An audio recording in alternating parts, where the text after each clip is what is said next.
春の次は。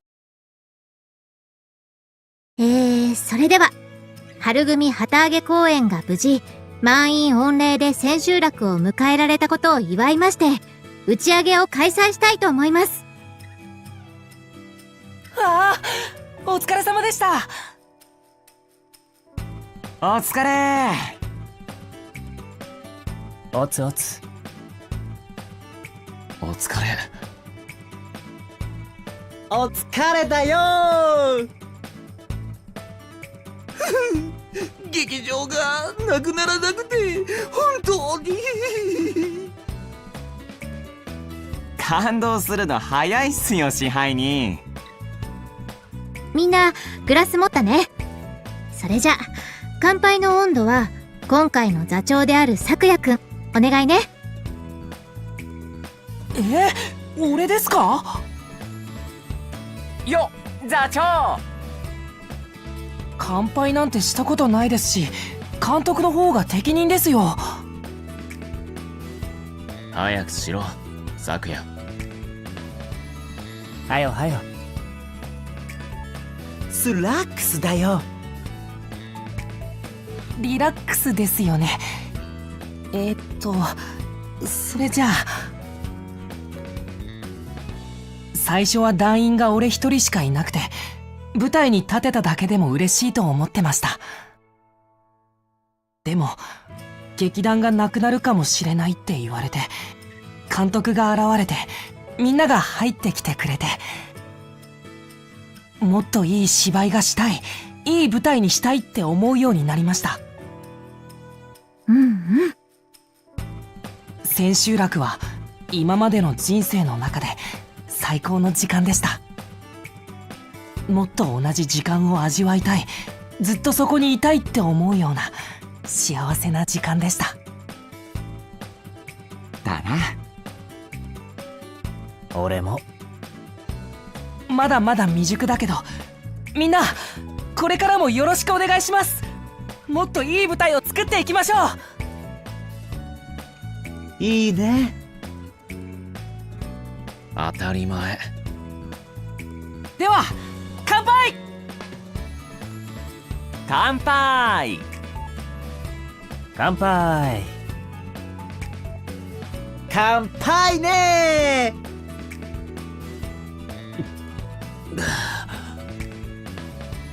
ますみくん飲むの早い。まるで昔みたいだ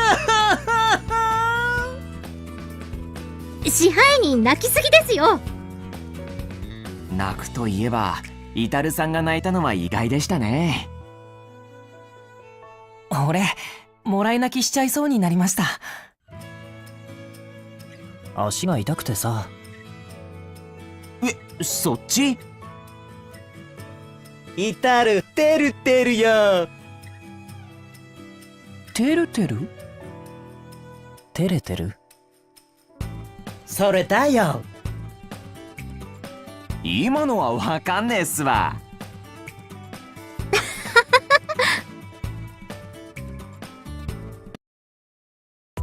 そういえば次の公演はどうするんすか？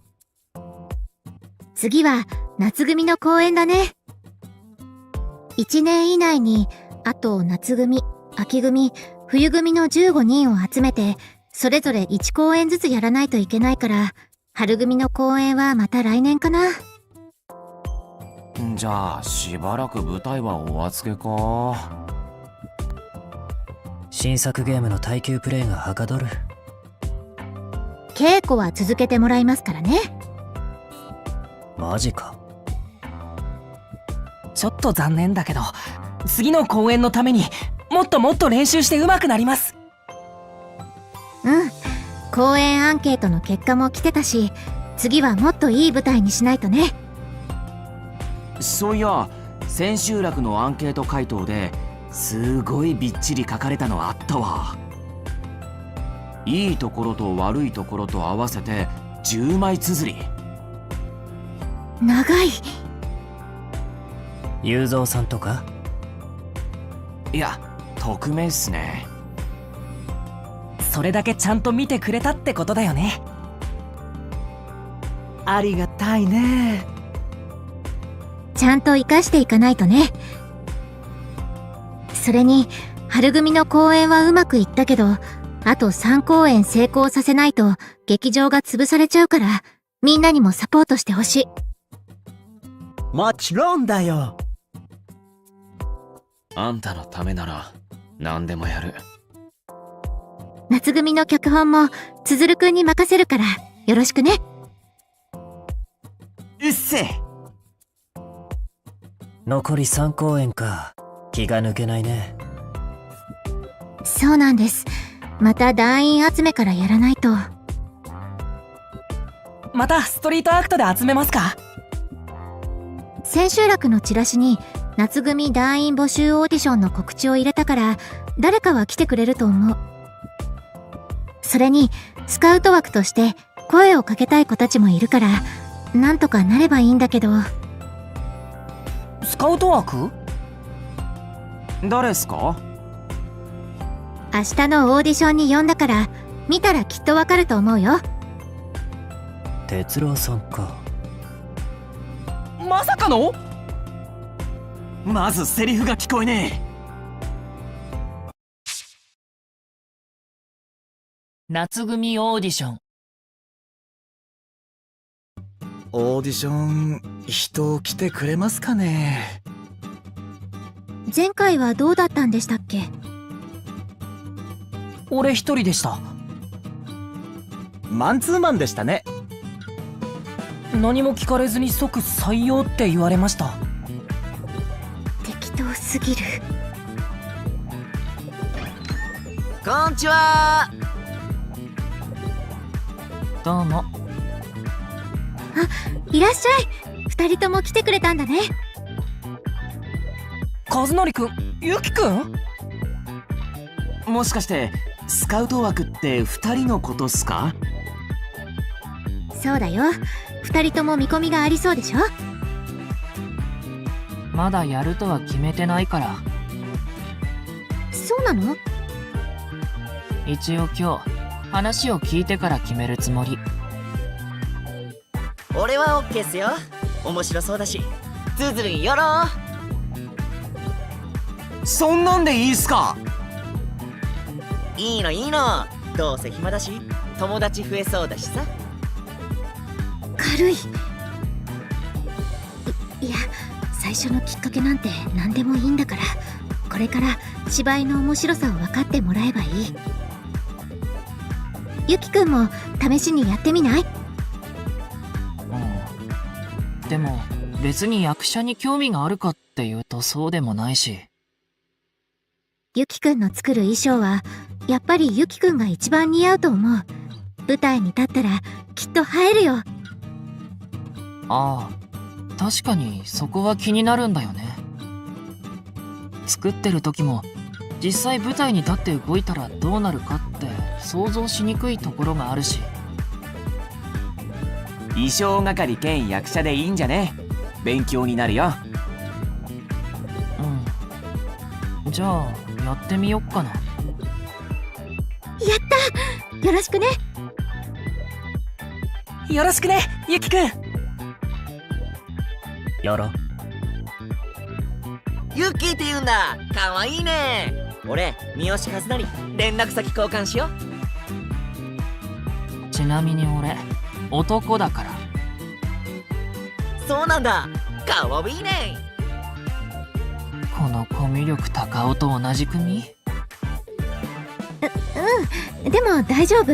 悪い子じゃないから、多分。多分？すみません。大丈夫大丈夫。基本いい人だから。基本。基本？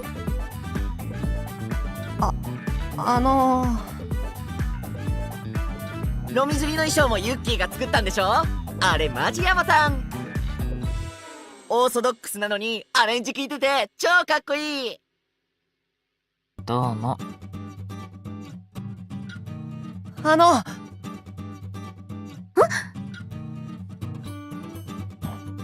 何？すみません。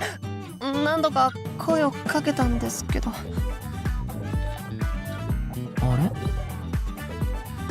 気づかなくてごめんね。何か言おうかな。オーディション会場ってここですか？そうだけど、もしかして夏組団員募集オーディションに来てくれたの？あ、はい。よろしくお願いします。咲坂、オーディションを受けるの？瑠璃川くん？ゆきくんの知り合い？同級生。そうなんだ。偶然だね。咲坂が演劇に興味あるなんて知らなかった。受けるだけ受けてみようと思って。瑠璃川くんも？俺は衣装係してた関係で声かけられた。すごいな、瑠璃川くん。別にすごくないよ。僕はきっと不合格だと思う。人数割れでみんな合格だけど。それじゃあ、ひとまずオーディションを始めようか。ゆきくんと和成くんも一緒に参加してくれるかな？わかった。よろしくお願いします。おい、オーディション会場ってここか。嵐を呼ぶ天才役者。やっぱボロいな、この劇場。君もオーディション参加希望？そうだけど、あんたは？監督兼主催の立花です。よろしくね。ずいぶん若いんだな。妙に貫禄があるっていうか、偉そうな子だな。じゃあここに並んでくれるかな。名前は？スメラギ天馬。俺、この人テレビで見たことあります。超有名人じゃん。すっげえ。スメラギ天馬って俳優だっけ？子役から始めて高校生にして芸歴15年の実力派俳優だよ。俺のこと知らないとか、どこの田舎者だよ。は？てんてん、サインちょうだい。てんてん？サインは別にいいけど。まさかこんな有名人がオーディションに来てくれるとは。それじゃあ今からオーディションを始めるね。まずは名前と演劇の経験を一人ずつ言ってくれるかな。瑠璃川由紀、中3。演劇経験はなし。俺より年下かよ。だから礼儀がなってね。はあ？はいはい、次俺ね。三好和成、大学2年。演劇経験はユッキーと同じくなしっす。次は咲坂くん。はい。咲坂無垢、中学3年生です。演劇経験はありません。素人ばっかりかよ。こんなんで本当にオーディションになるのか？最後は天馬くん。今さら紹介なんて必要ないだろう。さっき言った。一応改めてお願いできるかな。舞台の経験も聞きたいし。スメラギ天馬、高校2年。役者としては15年。舞台経験はなし。なし？一度も？俺、基本映画メインだから。かっけー。てんてんの両親も映画スターだし、番宣とかもほとんど出ないよね。まあな。こだわりが強そうだけど、なんでうちのオーディションに来たんだろう。それじゃあ今から簡単な課題をやってもらうね。課題ってこの舞台の上でやるのか？そうだけど、課題なら問題ないか。どうかした？いや、なんでもない。それじゃあ「おはよう」っていうセリフを喜怒哀楽の4つの感情で言ってみてくれるかな。まずはゆきくん。はーい。おはよう。おはよう。おはよう。おはよう。こんな感じ？そうそう。度胸もあるし勘もいいな。やっぱり私の目に狂いはなかった。じゃあ次は学生レベルだな。はあ？さっきからいちいち。ちょっと天幕、オーディション中だから死後は控えて。じゃあ次は和成くん。ウィー。喜怒哀楽だっけ？まずはおはよう。おはよう。おはよう。よー。セリフは変わってるけどまあいいか。和成くんもなかなかいい感じ。今のもありとかゆるすぎ。うっざ。ああ、なんか言ったか。はい、次はムクくん。あ、はい。おはよう。今のは喜びの表現？すみません。謝らなくていいよ。自信を持ってやってみて。はい。おはよう。おはよう。おはよう。おはよう。さっきの2人みたいな派手さはないけど繊細さがあって、これを伸ばしていったら強みになるかも。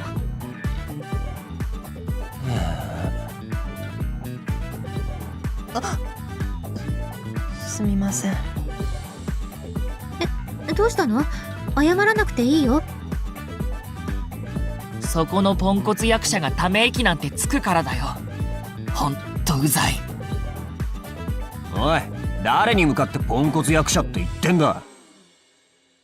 そこのセンス悪いオレンジ頭のポンコツのことだけど。待ってルリカワくん。僕の演技がみそかすで大根で下手くそだっただけだから。そこまで言ってたっけ？ムクくんは味噌でも大根でも下手くそでもないよ。次、天馬くんお願い。あれだけ大口叩くんだからそれなりなんだよね。早くやれば。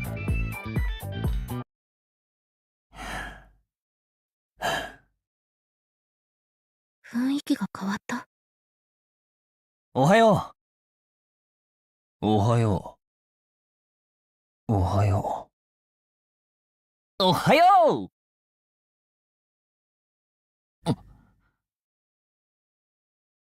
すごい。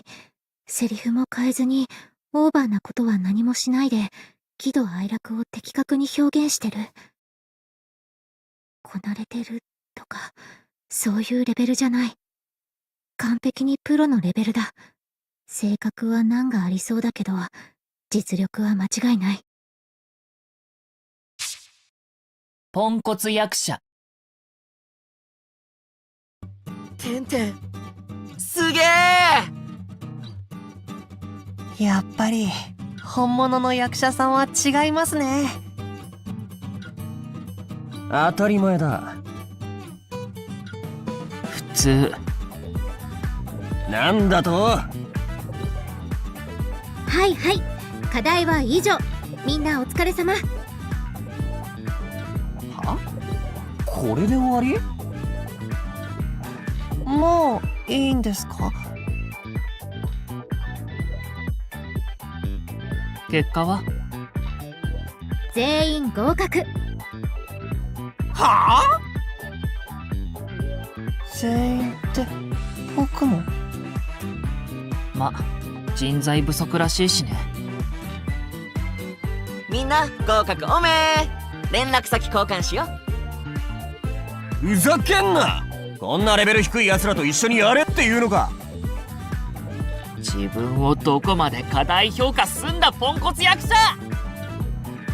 さっきから俺のどこがポンコツだって言うんだ！空気読めないポンコツぶりだよ！だと？喧嘩はダメです。まあまあ、みんな仲良くいこうよ。なんだかますみくんとつづるくんを思い出しますね。末はニコイチケンカップルか。男の子流行りだし。セット売りでガッポガッポだよ。大人のオタク会は生々しいんでやめてください。ガイアうるさい！黙ってろ！案外仲良くなれそうな2人だな。だいたいお前は年上に対する礼儀ってもんが。精神年齢って知ってる？なんだと？はいはい、そこまで。定員割れしてるし時間もないので全員合格っていうのは確定。それで不満があるなら天馬くんには辞退してもらうしかないけど、どうする？俺を外すのかよ！このメンバーでやるのが嫌ならしょうがないよ。わかった。それでいい。はい、決まりね。それでもうちの劇団に入ってくれるなんて、やっぱり何か理由があるのかな。ねえ、天馬くんはどうしてうちのオーディションに来たの？それは。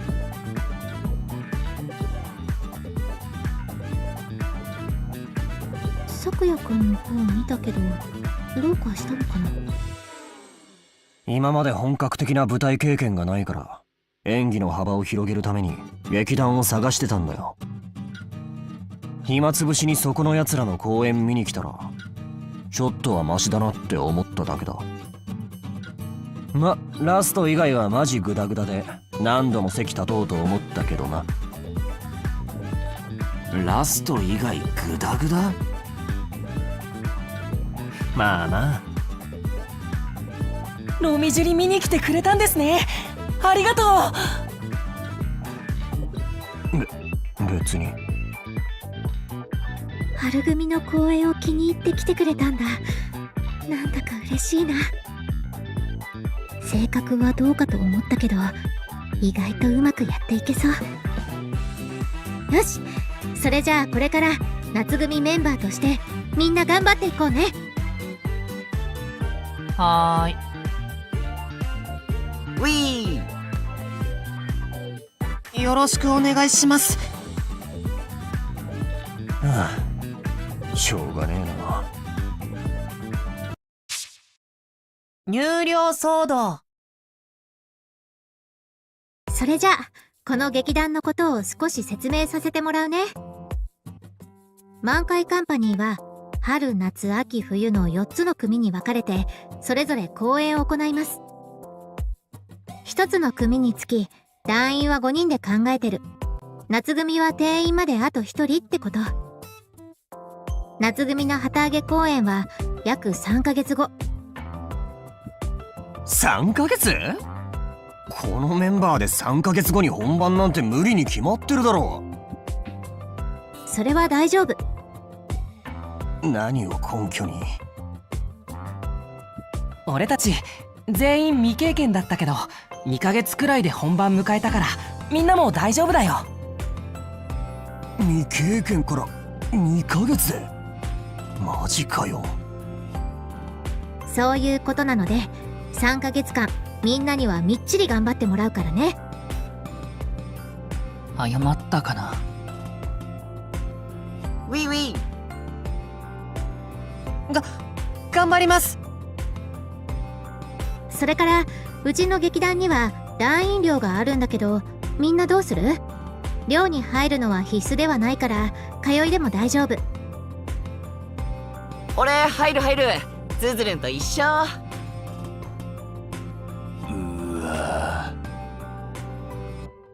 ズズル、顔に出しすぎ。じゃあ和成くんは入寮ってことで、他の3人は中学生と高校生だから、もし入寮するなら親御さんの承諾が必要なんだけど。俺は一応もう話してある。寮も問題ないって。そうなの？うちの親、可愛くない子にもとりあえず旅させとけ派だから。ユッキーめっちゃ可愛いじゃん。激マブじゃん。はいはい。じゃあ一応私からも連絡させてもらっていい？わかった。ちょっと待って。もしもし、ユキ。劇団入ることにした。で、寮のことで監督から話があるんだって。変わるね。はい。もしもし、お電話変わりました。もしもし、瑠璃川由紀の母です。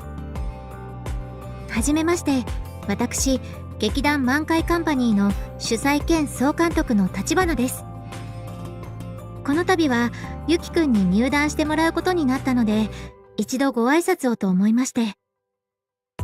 あらあら、ご丁寧にどうもありがとうございます。団員寮への入寮の件なんですが、問題ありませんでしょうか？ずっと親元にいるよりは寮生活で少し鍛えてもらった方がいい経験になりますから、バッチリしごいてやってください。わかりました。責任を持ってお預かりします。やっぱり演劇の聖地は違うな。理解がある。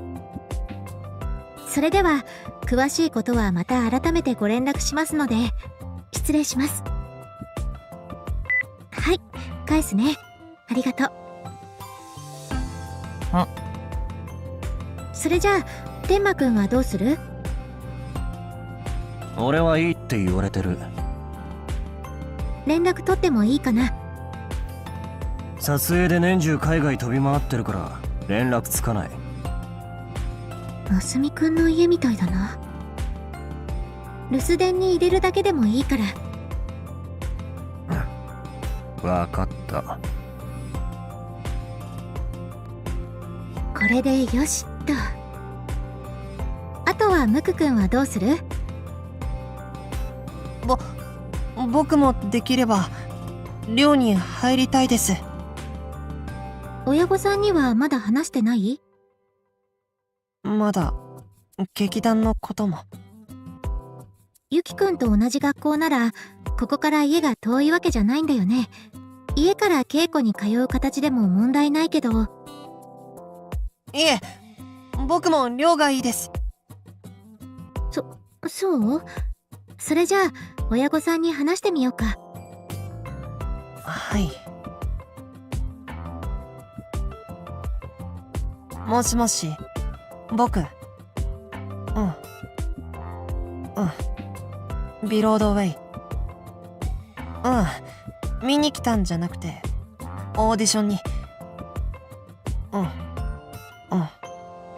劇団に入ろうと思って。大丈夫だよ。それで寮に入りたいんだ。平気だってば。そんなことないよ。寮がいいんだ。そうじゃないよ。本当に違うんだ。大丈夫かな？私が代わって説明した方がいいのかな？だから、本気でお芝居頑張ってみたいんだ。お父さん、お願い。ムク君、本当にお芝居やりたいんだ。わかった。約束する。それじゃあ、監督さんに代わるね。もしもし、お電話変わりました。主催兼総監督の立花です。はじめまして、ムクの父です。入団と寮の件なんですが、ご承諾いただけますでしょうか？ええ。なんか心なしか涙声のような。大丈夫ですか？もしご心配なら。いえ、すみません。生まれてこの方、わがままを言ったことのなかったあの子からこんなに強くお願いされたのは初めてで。感極まっちゃったんだ。そうでしたか。ムク君のやる気は十分わかりましたので、私もこれからしっかりサポートと指導をしていきたいと思います。ムクをよろしくお願いします。こちらこそよろしくお願いします。いい親御さんだな。ムク君のお父さんって感じがする。はい、これでムク君も無事に寮生活スタートできるね。はい、よろしくお願いします。入寮は一応来週の土曜日ってことでどうかな。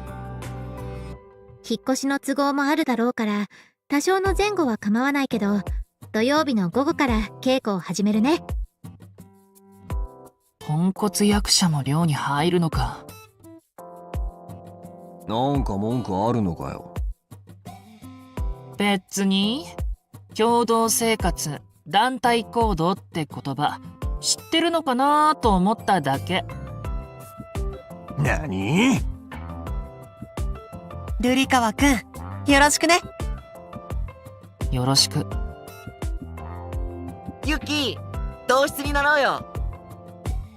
無理。その冷たいとこも可愛いね。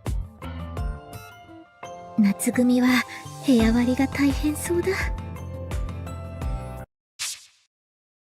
劇団七不思議。イエーイ！今日からここが俺の家っと。お、ちょっぱ屋で500円がついた。和則くん、何してるの？インステにここの写真投稿したっす。インステって写真を投稿して共有する SNS だっけ？さすがそういうのには強いんだな。寮ってこんなに広いんだね。ま、20人は住めるみたいだし。俺の家より狭い。そんなに広いの？スタジオにでも住み着いてんじゃない？なんでだよ。はい、みんな部屋割りするから集まって。寮は基本的に2人部屋になってて3部屋を分けて使ってもらうことになるんだけど。俺は一人部屋以外ありえない。2人部屋っつったでしょ。耳遠いわけ。ああ、ユッキーには断られたし、ムックン同室しよ僕でよければいいよ。う。やったー！今日からルームメ。よろしくね。じゃあ2人は202号室を使ってくれる？ウィウィ。わかりました。さすがコミュ力高尾。手が早い。じゃああとの2部屋をそれぞれ1人で使うってことでいいよな。うん、後で1人増えたらまた相談するけど、今は1人部屋でいいよ。俺203号室。なんで勝手に決めてんの？ゆきくんは201号室でいい？別にいいけど。だったら文句言うな。お前が言うな。203号室ですか。支配人、突然背後から現れないでください。すみません。それよりも203号室はまずいですね。まずいってどういうことですか？実は満開カンパニーには劇団七不思議というものがありまして、七不思議？時折誰もいないはずの203号室から謎の声が聞こえてくるという。私も怖くて近寄らないようにしていたので掃除は一切してません。それも別の意味で開けるのが怖いです。なんでそんな重要なことを早く言わないんですか？二日酔いで今ようやく起きてきまして。それで無駄におどろおどろしいんだ。おい、部屋変われ、瑠璃香は。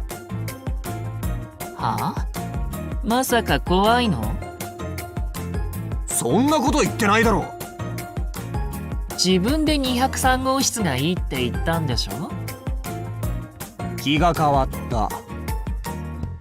はい、却下。なんだと？お前俺の方が先輩なんだからな。だから年上を敬え。一番年上の和成が二人部屋になってんじゃん。あ、俺偉い？大人って感じ？ユッキー褒めて。はいはい。じゃあ俺を敬え。ふざけんな。なんだと？落ち着いて。とりあえずみんなで203号室を見に行ってみようよ。何も異常ないかもしれないし。わかった。これで変な声が聞こえたら絶対203号室は使わないからな。どんだけわがままなんだよ。うるさい！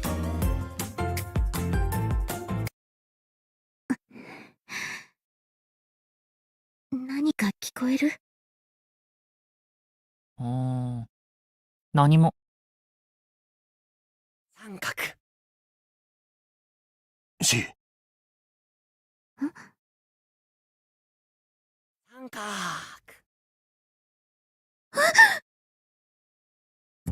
聞こえた。聞こえました。いわくつき部屋来た。写真撮ってインスタあげようっと。やめろ！何か映ったらどうするんだ！すごいビビってんじゃん。うるさい！まあ幽霊とは限らないし。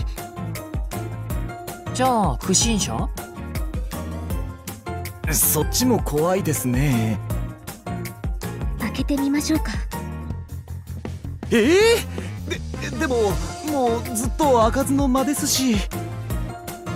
このままだと使えませんし、きちんと確かめないと。でも危ないですよ。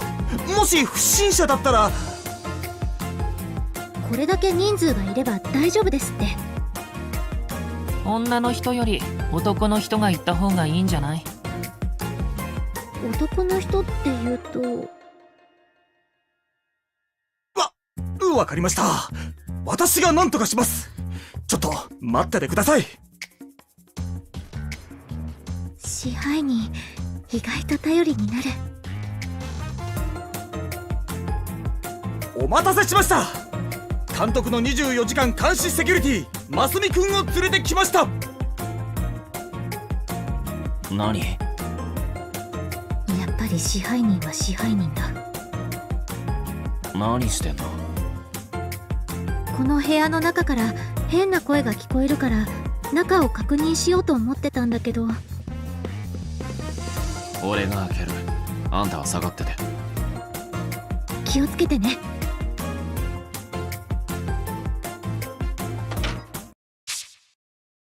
縦横無尽、自由人。おにぎりって神秘。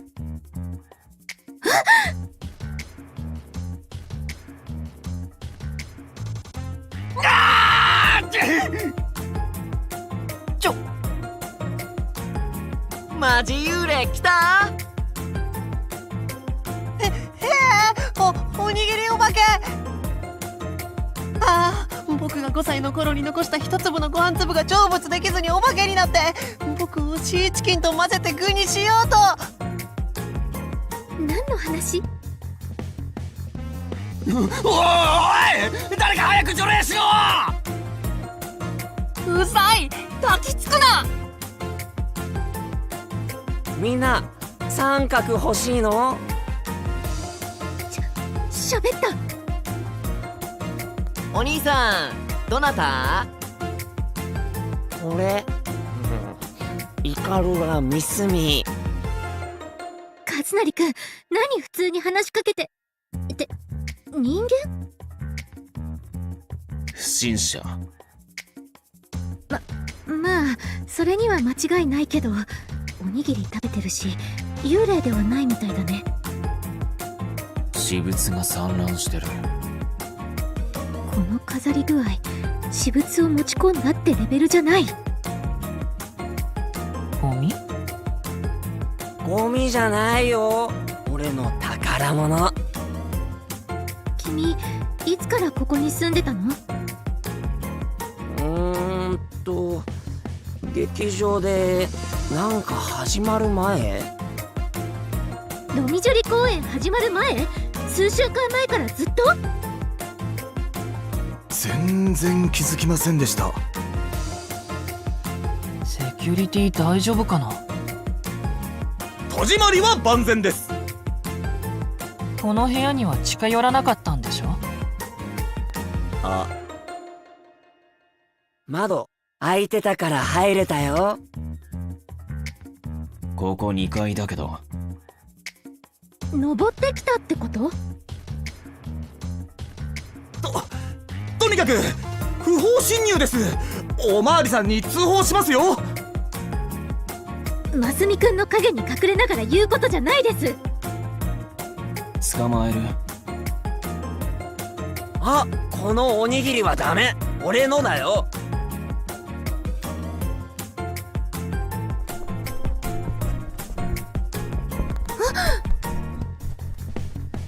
すげえ、壁走ってる。なんて身体能力だ。待ちなさい。寮の廊下、いや壁も走ってはいけません。そこ？追いかける。って言っても足が速すぎて追いつけない。いい匂い。階段を飛び降りた？身軽すぎる。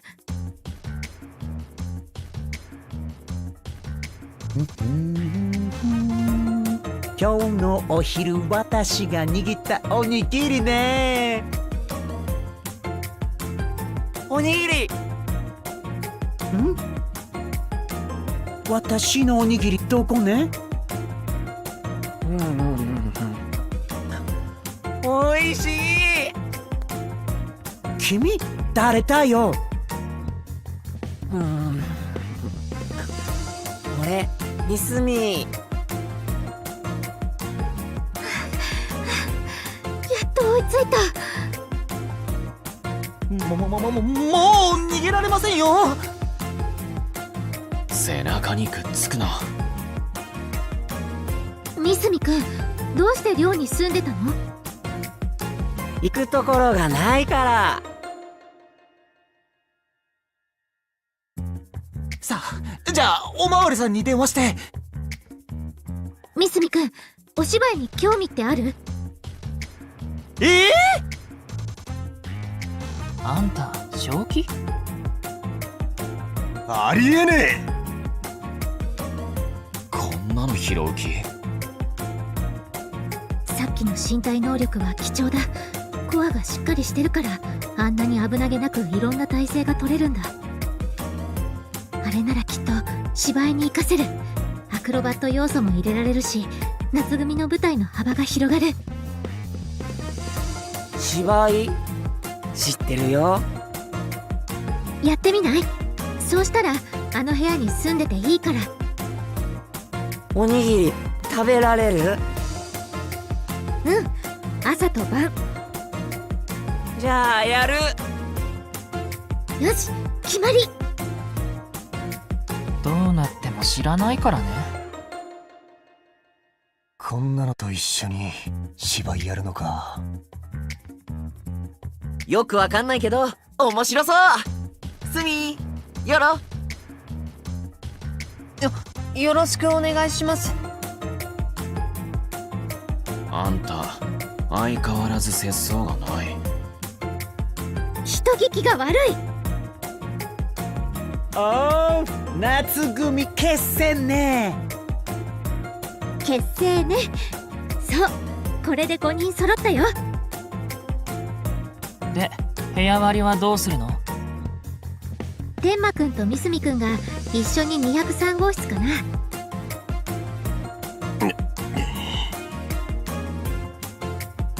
ねえ、おにぎりもう一個食べていい？夏組のお祝いね。てってけ泥棒だよ。わーい、三角三角。おいルリカ、お前と同室で我慢してやる。はあ？別に我慢して同室になってくれなくてもいいんだけど。うるさい。俺は201号室で寝るからな。勝手に決めるな。一番心配な同室ペアだ。戸惑いのエチュード。はい、それではこれから夏組の初稽古を始めたいと思います。未経験者がほとんどだからレクリエーションの意味も込めたエチュード練習から始めるね。エチュードって何？そんなことも知らないのかよ。はい、天馬くん説明どうぞ。エチュードってのは即興劇のことだ。台本を用意せずに役者がその場でアドリブで演じる。ってなんで俺が説明してやらなきゃいけないんだ。と言いつつちゃんと説明してるところが偉い。そういうことなので2人組で掛け合いをやってもらうね。時間は5分間。設定も決めないので2人で作り上げて。まずはゆきくんとむくくん。はーい。はい。それではスタート。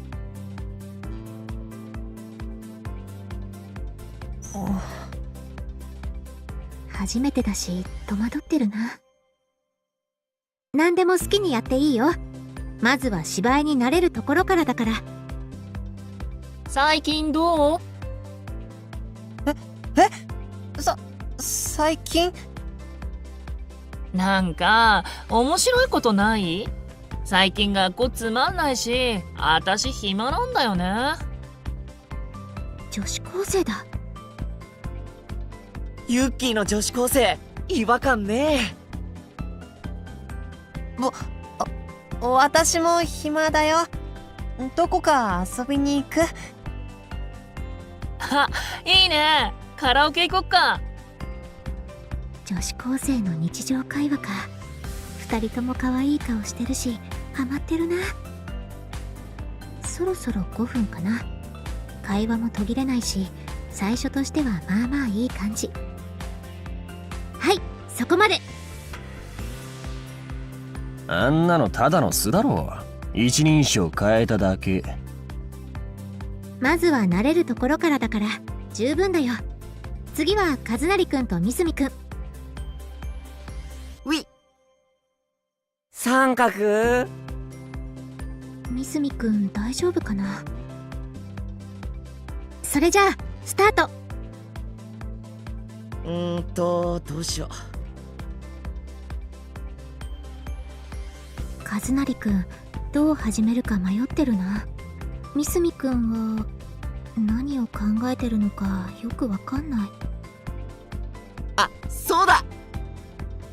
やっべえ、早く撮影行かなきゃ。今日は雑誌のインタビューにテレビの収録もあるし。なるほど、タレントになったんだ。三角くんは。こっちこっち。タクシー呼んどいたから早く乗って。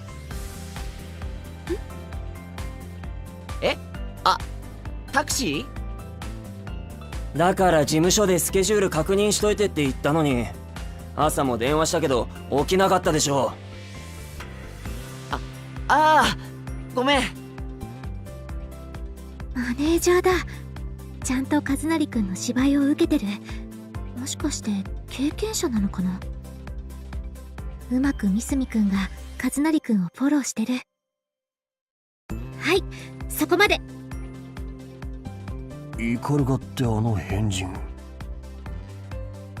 こなれてるね。和成くんはゆきくんやムクくんと同じように初心者だし、ぎこちなさがあるけど、三角くんは違う。思ったよりも期待できるかも。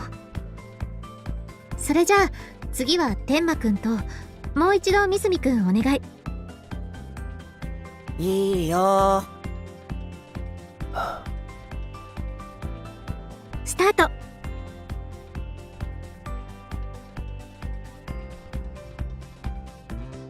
お互いに出方を伺ってる感じ。何って何が？見てただけだけど。文句があるなら言えばいいだろ。言いがかりはやめろ。お前はいつもそうだよな。どういう意味だよ。弟のくせにいつも突っかかってくる。弟？今さら兄貴面か。ろくに帰っても来ないくせに。不仲の兄弟、最初の緊張感をうまく利用してる。偉そうにするな。親父の病気のことも知らないくせに。親父の病気？なんだよそれ。お前には関係ない。関係ないわけないだろ。どういうことだよ。天馬くんが三角くんの出方を見ながらちゃんと展開させてる。こういうところはさすがだな。悪かったよ。親父の病院教えてくれ。車出すよ。悪いな。はい、そこまで。不和から和解の解決部分までできっちり5分。起承転結ができてる。さすが天馬くん。わかったか。エチュードっていうのはこういうことを言うんだよ。お前らはただの口から出まかせ言ってるだけだ。いちいちイチャモンつけないと気が済まないの？そんな風に根性がねじ曲がってるからポンコツって言われるんだよ。本当のこと言っただけだろうが。こういうところが褒められないんだよね。チームワークとは程遠いな。はいはい、2人ともそこまで。そういえばリーダーを決めないといけないね。それならもう決まってるだろう。このメンツで俺以外に務まるとは思わない。はあ？そんなに面の皮が厚いと皮膚呼吸できないんじゃない？どういう意味だ？あんたにリーダーなんて務まるわけないだろ、ポンコツ役者。なんだと？じゃあ俺がダーリーやっちゃおっかな。それはない。それはない。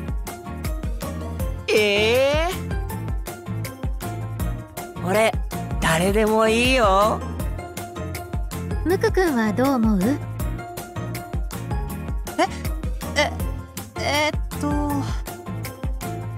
演技の経験ではこの中で天馬くんが一番あるので、周りのメンバーに演技指導ができる天馬くんが適任だと思います。本気？演技だけだよ。だけってなんだだけって。そのままの意味だけど。はいはい、そこまで。ムクくんの意見も一理あるので、リーダーは天馬くんに任せます。当然だ。ただし、天馬くんはリーダーにふさわしい行動をとるように心がけてね。言われるまでもない。俺は生まれついてのリーダーと言ってもいいくらいの。そういうところを直せって言われてるんだよ。何？お前にそんなこと言われる筋合いはない。リーダーになることでチームワークの大切さを学んでくれるといいんだけど。だからポンコツだって言ってんの。俺のどこがどうポンコツだ？総合的に。なんだと？前途多難だな。あ、これ春組の時も思った気がする。全員主役？みんな集まってるかな？揃ってる。始められるぞ。あともう一人。初代夏組の資料も探しといた方がいいですかね。そうですね。よろしくお願いします。失礼します。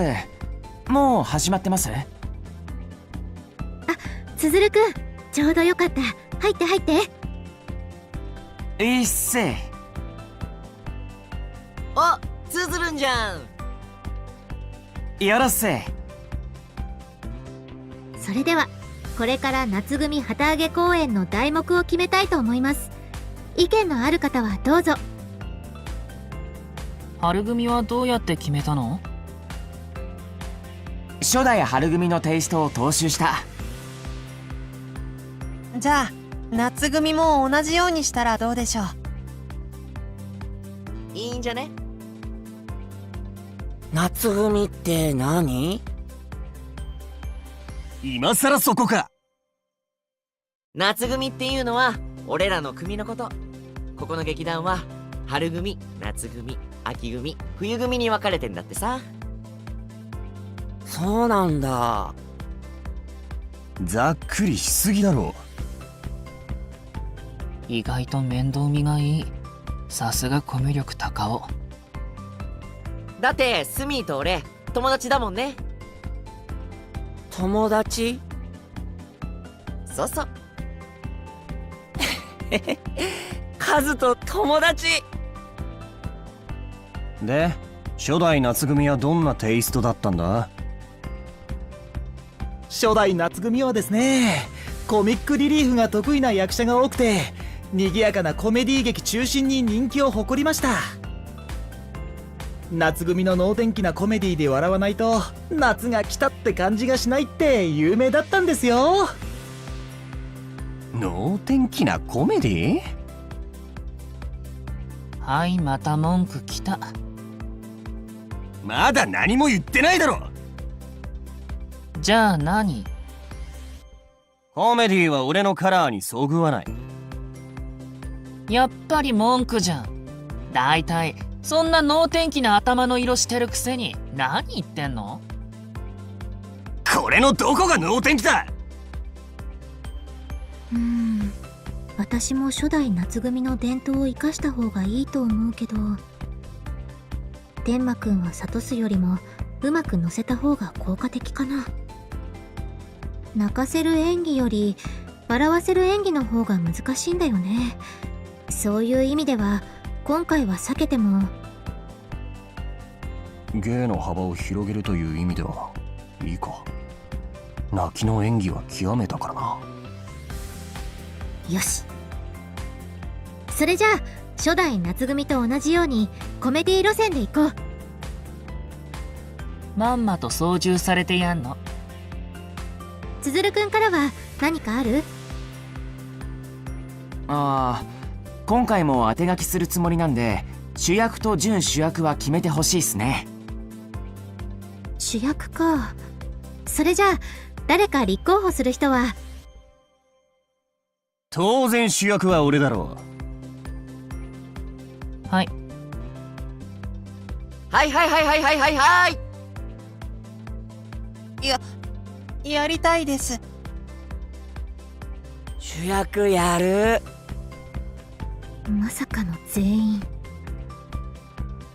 おいお前ら、その実力で本気で張り合おうって考えてんのか？友達いっぱい呼ぶし、やっぱ目立ちたいし。どうせやるなら主役でしょ。衣装も派手なの作って着られるし。僕、漫画の主人公に憧れていて、主役なら僕もヒーローになれるかなって。俺、三角の役やる。三角はもちろん主役。うん、三角の役は多分間違いなくないけどね。ふざけるな。そんな素人演技で主役なんてできるわけないだろ。昨夜だって未経験で主役してたじゃん。あれは例外だ。どうしようかな。やる気があるのはいいんだけど、全員前に出たがるタイプとは。春組とは全然違うっすね。主役決めはまた改めてやることにしようか。全員が主役か。千夜一夜物語。あ、ゆきくん。ユキ？あ、ごめん。ゆきくんって呼んでもいい？別にいいけど。何？一緒に帰ろう。俺らが一緒に寮生活してることバレたらどうするの？ダメかな？演劇やってるって知られたら面白がられるに決まってるだろ、メルヘン坊ちゃん。あ、そうか。ごめん。そうだね。僕と一緒だとゆきくんもなんか言われちゃうね。豆ちびコンビとかサイズ揃いすぎとか可愛いキャラでセット売り狙いかよとか。誰もそんなこと言わないと思うけど、さりげなく俺もディスられてるし。そっか。ごめん。そうじゃなくて目立つし。うん。離れて歩くね。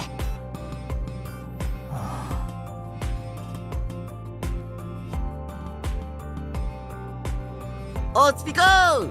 二人とも制服激マブヤバタン。なんで離れて歩いてんの？カモフラージュ。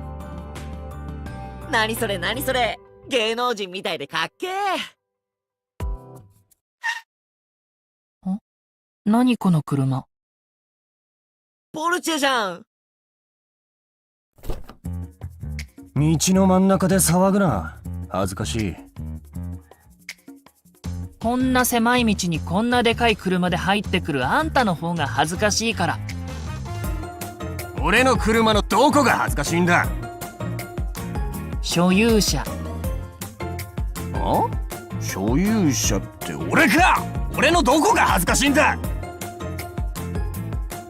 まあ余計に目立っちゃうよ。ふん。井川、もう帰っていいぞ。ここからは歩いてく。ジャーマネの送迎とかさすがてんてん。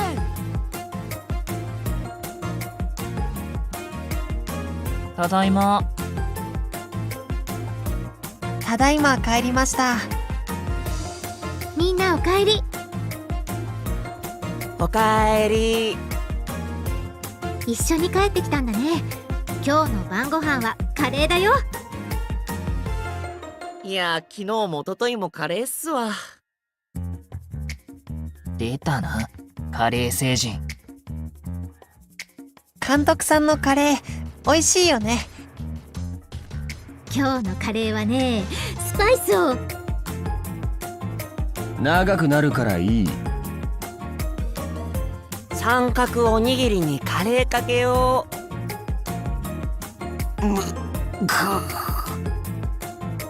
う。うめき声。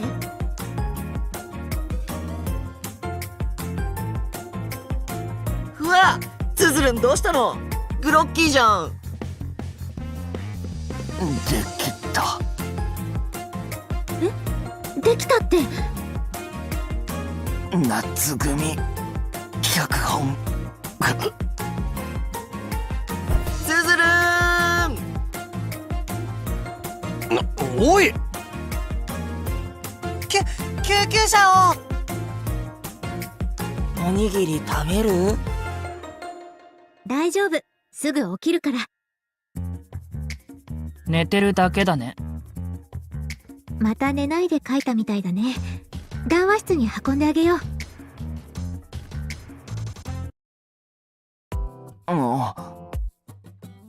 つづるくん、大丈夫？すんません。なんか急激に眠気が襲ってきて。人騒がせな。まったくだ。脚本ができたんですか？ああ、バッチリ。監督、チェックお願いします。了解。どんな題目にしたの？全員が主役を希望してたんで、アラビアンナイトをモチーフにしました。千夜一夜物語だっけ？確かに、あれならおとぎ話の主役がいっぱい出てきますね。なるほど。それで全員が主役ってことか。俺は三角役？ごめん、それはない。一応メインの主役アリババ役はリーダーの天馬で、シェヘラザード役がユキ。当然だ。アラビアンナイトの姫なら衣装作るのも面白そう。アラジン役が三好さんで、シンドバッド役がムク、ランプの魔人がイカルガさん。アラジンいいじゃん。有名だしキャッチー。シンドバッドって船乗りのヒーローですよね。素敵です。魔人か。ランプって三角っぽいし、いいかも。主役問題も丸く収まりそうでよかった。さすがつづるくん。せい。でもアラビアンナイトなんて装飾が安っぽいとカッコつかないだろう。衣装はこいつの手作りで大丈夫か？オーガンジーとスパンコールもいっぱい使って、いろいろアイディアが浮かんできた。衣装やりたい。やらせて。もちろん。じゃあ俺もユッキーの衣装に合わせてビジュアルデザインしよっと。今回もよろしくね。全部手作りかよ。本当に大丈夫か？監督いますか？支配人、どうかしました？倉庫の整理をしてたら初代夏組の稽古風景を収めたビデオテープが出てきたんです。何か参考になりますかね？ずいぶん古びてんな。これ8ミリビデオですか？はい。でも今寮の8ミリデッキが壊れてまして。今ビデオデッキなんてどこにもないですよね。何これ？ビデオって見たことないです。これがジェネレーションギャップ。私ももう老いぼれですね。元気出してください。それよりビデオデッキがないとなるとどうしましょう。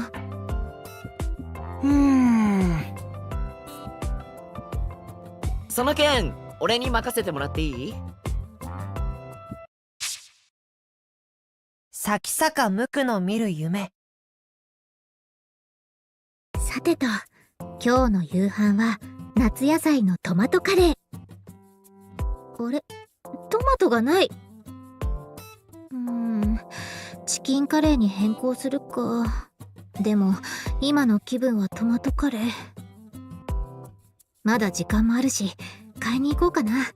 ついでにデザートの果物も調達してこよう。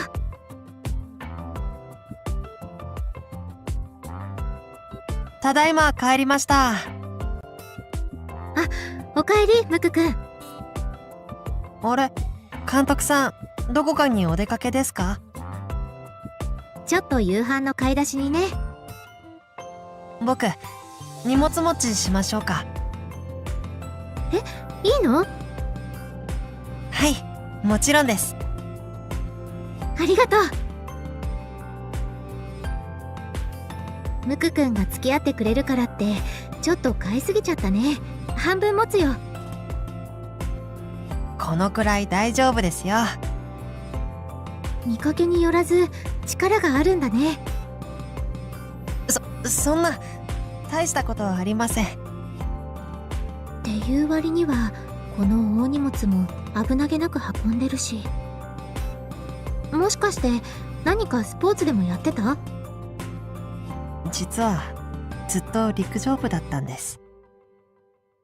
へえ、そうなんだ。朝も放課後も学校の授業以外は部活ばっかりやってました。ちょっと意外だな。図書館で読書してるイメージだったよ。よく言われます。今は朝も放課後も劇団の稽古なのでちょっと懐かしい感じがしますね。あれ、咲坂。久しぶり。久しぶり。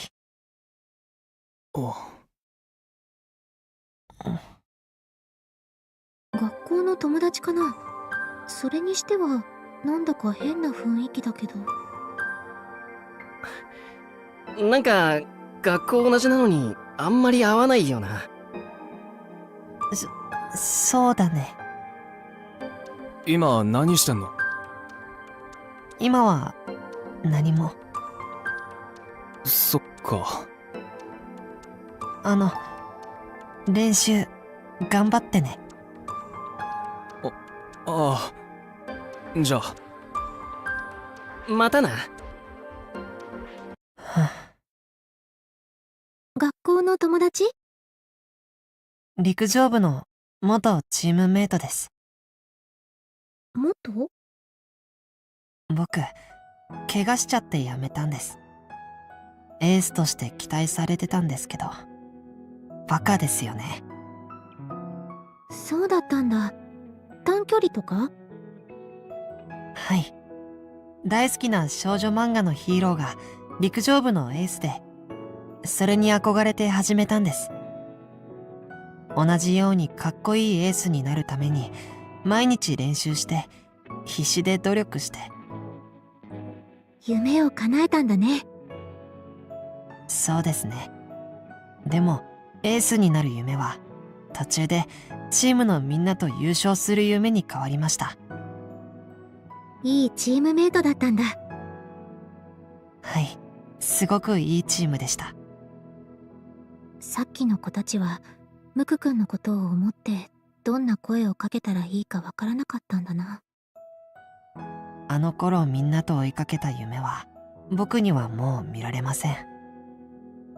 その代わりに今度は舞台の上で少女漫画の王子様になろうとしてるなんてみんなに知られたら笑われちゃいますよね。そんなことないよ。さっきの子たち今度の公演に招待しようよ。ムクくんの芝居を見てもらおう。え、でも陸上の代わりに今のムクくんが頑張ってる姿を見てもらおう。みんなに見せて恥ずかしくない芝居をしよう。はい。それでいつか王子様の役やろうね。はい。僕頑張ります。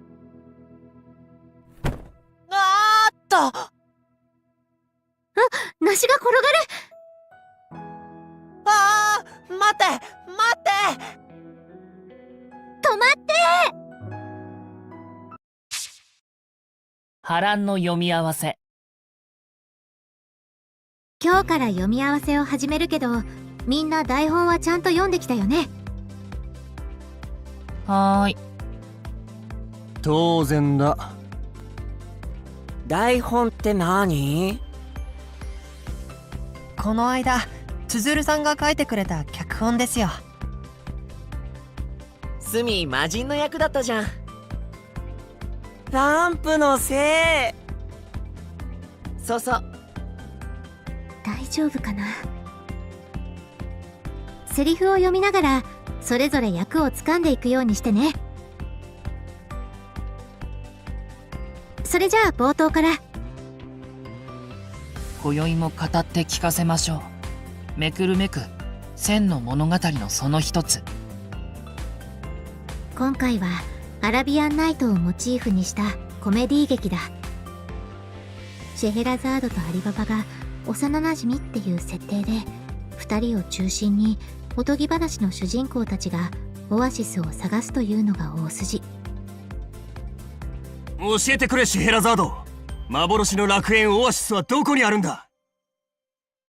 では今宵も語りましょう。昔々とある国に。前置きが長い。3行で。アラジン、魔法のランプ、魔法使い。ユキくんはまだ手探りの状態だけど、天馬くんはもうアリババの役を掴んでるな。コミカルな演技も問題ないみたい。実力はバッチリなんだよね。アラジン？俺となんか関係あんのかな。まあいっか。ねえねえ、君かわいいね。名前なんていうの？カズナリくんはアラジンのナンパな性格と近いし、やりやすそう。つづるくんの当て書きが功を奏した感じだな。俺は魔人。3つの願いを叶えてやろう。主の願いはなんだ？尻に火がついた。見ればわかるだろ。あの魔法使いと大蛇をなんとかして。魔法使いと大蛇か。それぞれ一つずつ2つの願いを使うことになるが、よろしいかな？何でもいいから早くして。承知した。ミスミくんもハマってる。浮世離れしたところがうまく魔人に生かされてるな。お前シンドバッドのくせに黄金のありかとか知らないのかよ。大人になりなよ、アリババ。幻の楽園なんてないんだよ。一発逆転で億万長者になんかなれないんだって。真面目に働け。なんだそれ。授業で朗読させられてるんじゃないんだぞ。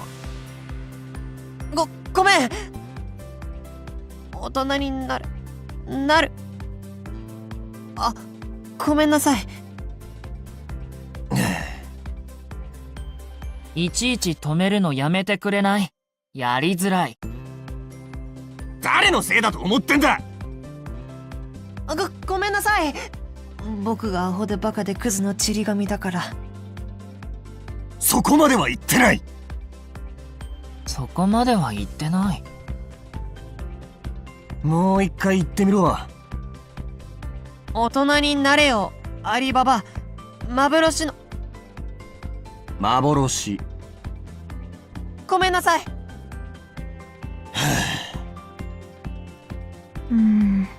こういう雰囲気になると余計なミスが増えるだけなんだよね。ここまで引き延ばしたけど、もうどうしようもないし、王は王の間違えた。はあはあ、うるさい。変態か。なんだと？はいはい、先を続けて。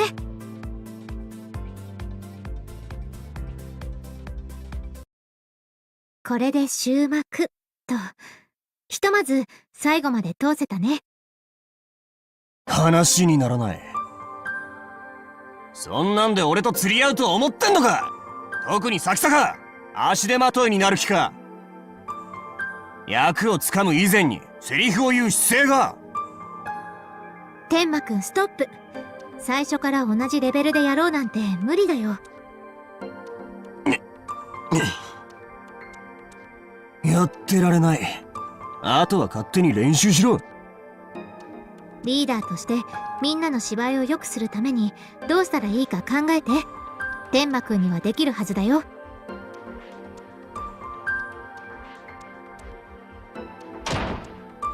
言っちゃったね。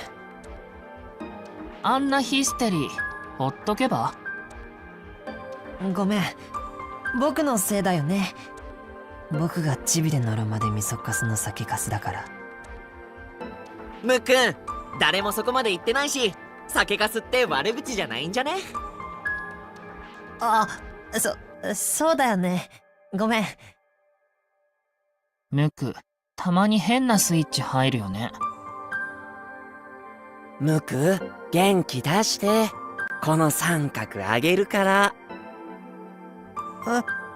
小さい消しゴムですか？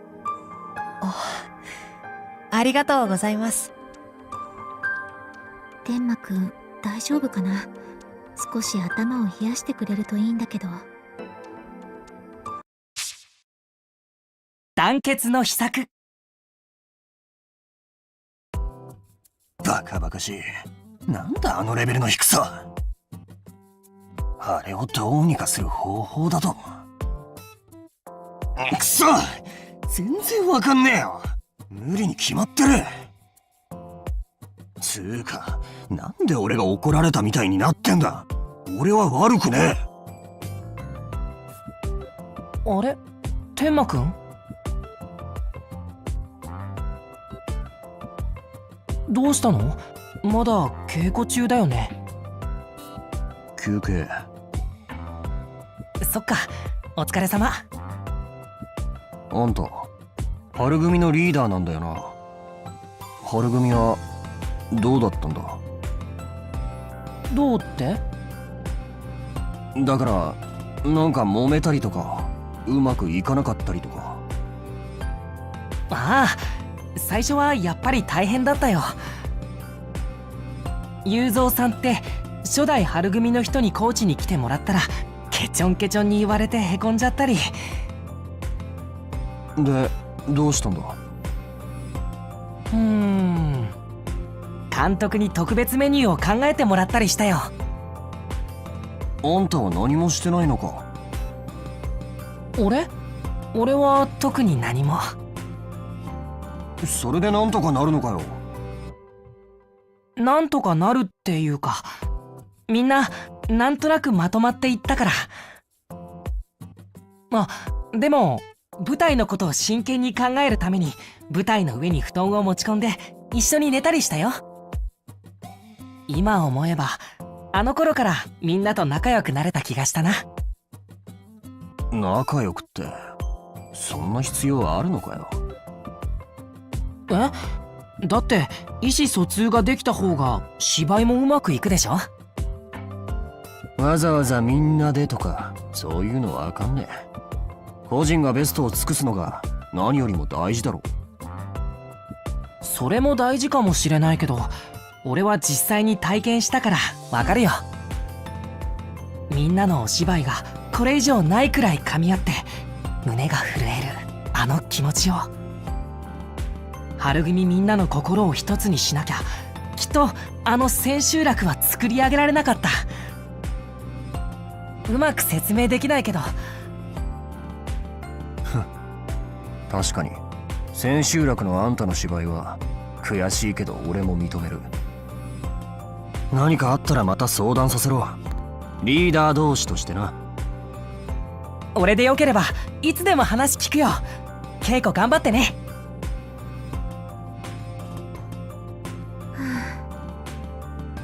結局天馬くん戻ってこなかったな。このままやめるなんて言い出さないといいけど。はい。俺だ。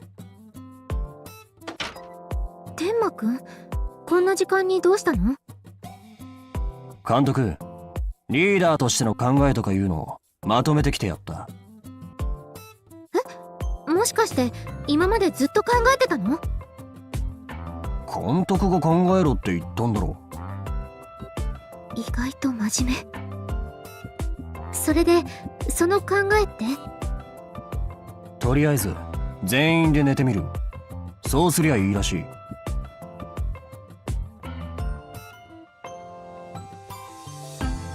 え？なんだ？それだけ？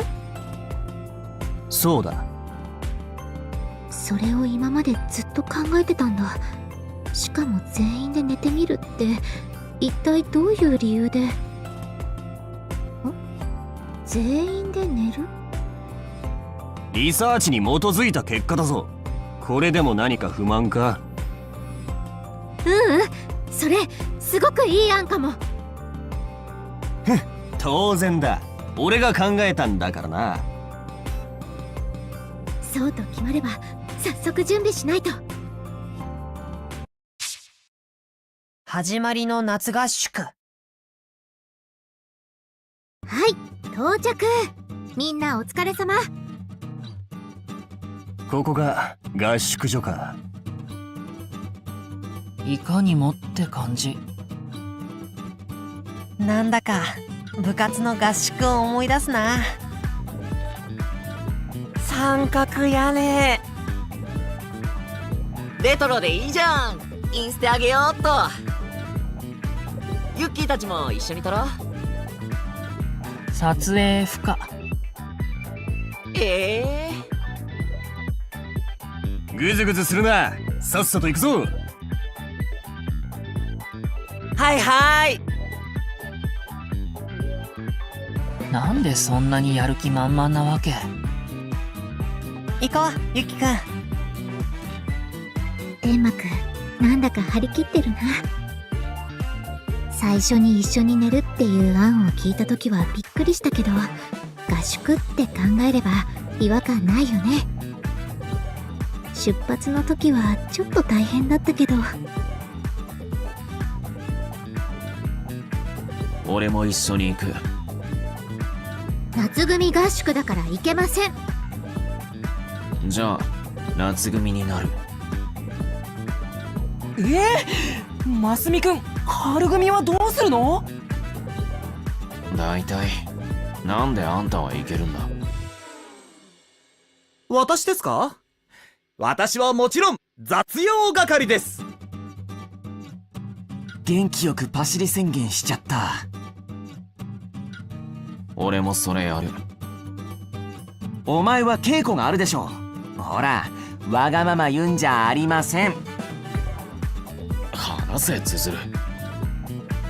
これは捕まえとくから。監督、いってらっしゃい。ありがとう、つづるくん。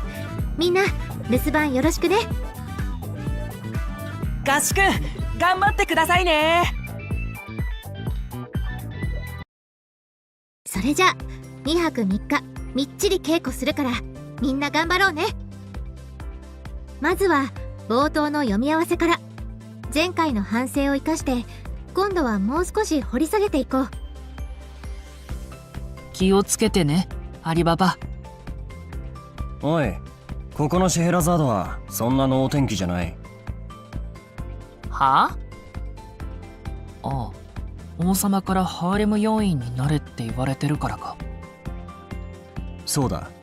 脚本でそれが明らかになるのは終盤だが、役者はそれを踏まえて演技しろ。はいはい。天馬くんの指摘は相変わらずだけど、具体的だし分かりやすくなった。監督の私が言ってもいいことなんだけど、ここは黙って天馬くんに任せてみよう。あんた、昔から人の話をちゃんと聞かないっていう致命的な欠点があるから。そこもアリババに対する気持ちがこもってない。感覚的にやるな。分かってるよ。ゆきくんはセリフをさらっと流しがちなのが弱点かな。でも天馬くんに細かくつつかれて良くなってる。あの子もマジ可愛い。ねえねえ、俺と遊びに行かない？そこはもっとテンション上げる。え、そうなの？未来の嫁なんだから他の子をナンパする時より変化させる。そういうもんなんだ。オッケーオッケー。あの子もマジ可愛い。ねえねえ、俺と遊びに行かない？和成くんはうまく役をつかんでるけど、それ以上に踏み込もうとしないのが難点かな。大人になりなよ、アリババ。幻の学。楽園。ごめんなさい。大人になれよ、アリババ。ぬくくんは指摘されると萎縮してミスが多くなる。自信を持って続けるメンタル面が課題かも。幻の楽園だろ？幻なんだから存在するわけないじゃん。みすみくんは安定してるな。いい加減。そんなセリフないけど。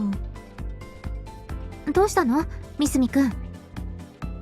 あの雲三角。今稽古中だろ。みすみくんの意外な弱点はここか。もっと芝居に集中してもらわないと。てか、シェヘラザードってなんで千夜一夜物語なんて始めたんだっけ？なんかそういう仕事なんだっけ？違うだろ。おむすびもらったお礼かな？絶対違うだろ。ズズルンいないからわかんないよね。この脚本はアラビアンナイトをアレンジしてるから違うかもしれないけど、原点のシェヘラザードなら。原点だとどうなん？王様が毎晩夜を共にした女性を処刑していたのをやめさせるために王に嫁いで毎晩物語を聞かせるんだよ。物語の佳境まで話して続きはまた明日と約束することで自分を処刑するのをやめさせるんだ。へえ、そうなんだ。むっくん詳しい。一応全巻読んでみたんだ。全巻？あれすっごく長いよね。図書館で借りてあっという間に読んでしまいました。少し大人なお話もあったりしましたけど、いろいろ面白かったです。偉いからスーパー三角くん進呈。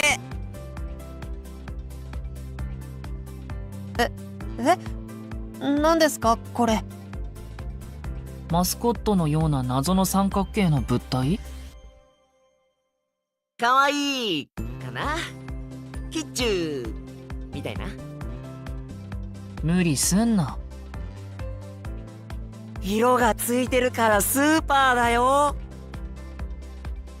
消しゴムからグレードアップした。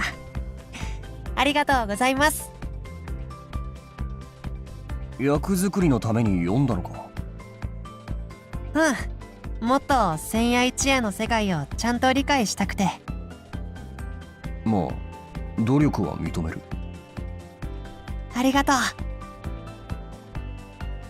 ああ、女の人を殺す王様か。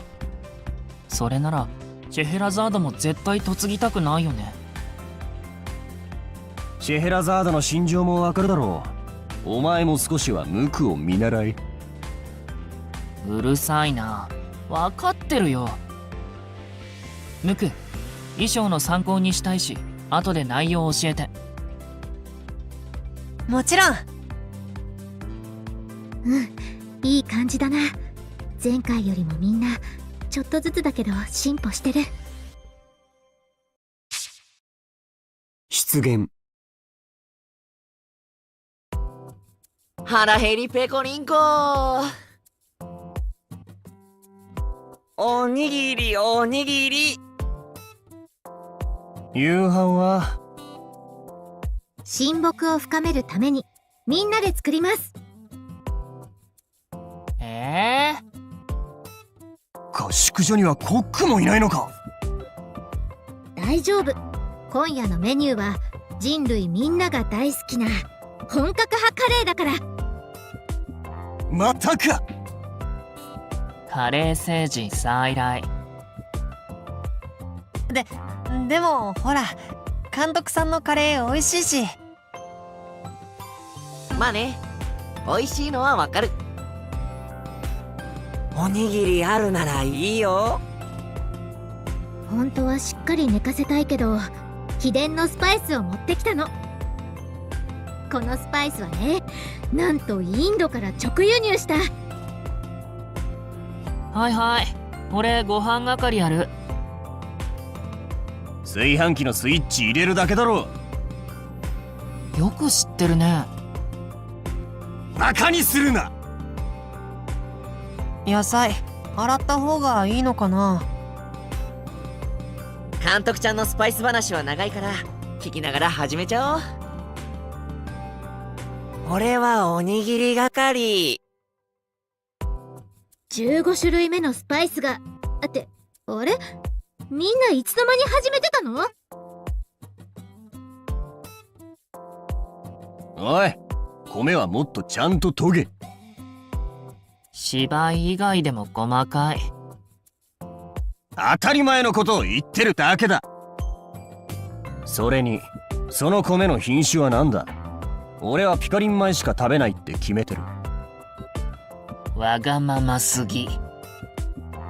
お前がガサツすぎんだよ。落ち着いて。このお米も美味しいよ。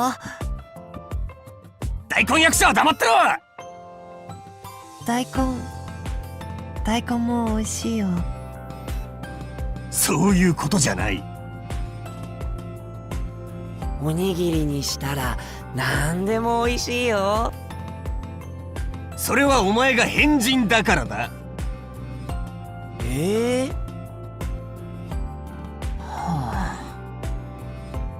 なんだよそのため息は。あんたがいると空気悪くなる。俺のせいかよ。そもそもお前がちゃんと米を研がないから。人のせいにしないでよ。なんだと。こーらてんてん。そんなに可愛くないこと言うと友達いなくなっちゃうよ。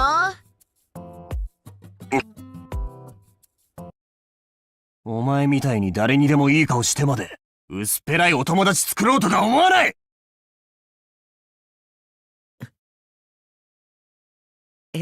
と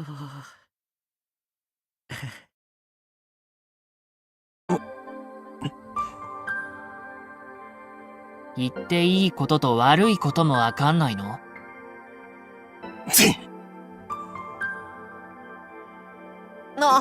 天馬くん。やっぱり夏組はチームワークが大きな課題になりそうだな。リーダーとして天馬くん、どこにいるんだろう。きっとお腹空いてるよね。あ、いた。なんだよ。はい、カレー。すっごく美味しくできたの。奇跡の出来。みんなはもう食べたよ。いらない。この辺りコンビニもレストランもないでしょ。食べないと明日の稽古で力が出ないよ。よ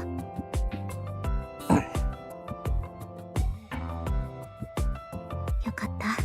食べてくれた？うまでしょ？みんなにも好評だったんだ。ゆきくんなんてスーパーカレー星人って呼んでくれて。い。なんでそのあだ名で喜んでんだよ。ね、明日のご飯は一緒に食べよう。天馬くんなりにリーダーとしてみんなのことちゃんと見てること知ってるよ。厳しい言葉だってそれぞれの役者としての特性を理解してなきゃ言えない。今日の稽古では具体的に分かりやすく指摘してあげてたでしょ。みんな天馬くんの言うことを素直に聞いてたよ。おかげで少しずつ役の理解も深まったし、芝居が良くなってきたと思わない？まだまだだろ。瑠璃川は器用な分セリフを流しがちになる。私が考えたことと同じだ。でも動きに花がある。自分の見せ方を知ってるから舞台で映える。ゆきくんのいいところもちゃんと分かってるんだ。三好はいい意味でも悪い意味でも適当だ。人に合わせるのはうまいけど押しが弱い。でもどんな相手でも合わせられる柔軟さがある。咲坂は下手くそだが努力家だ。役のこともよく考えて演じようとしてる。緊張しすぎるところを直せば化ける可能性がある。斑鳩の実力は本物だ。真面目にやれば俺と春くらいの演技力を持ってる。それなのにヘラヘラしてるところがどうしようもない。なんだよ。やっぱり天馬くんをリーダーにしてよかったなって実感してたところ。明日はちゃんとみんなに謝って。それで今まで通りみんなの欠点は指摘して、それと同じくらいできたことに対して褒めてあげて。天馬くんは役者としてみんなの大先輩なんだから、そのくらいできるでしょ。誰に向かって言ってんだ。俺はいつか世界各国の主演男優賞を総なめにする男だぞ。演技指導なんて余裕だ。単純だ。そうだね。笑うとこじゃない。ごめん。頼りにしてるよ、リーダー。しょうがないな。天馬くんを信じて任せてみよう。天馬くんが指導の一部を担ってくれたら、私はその分別のことができるかもしれない。春組の時とは違うことが、私も監督として成長しなくちゃ。ぎこちない歩み寄り。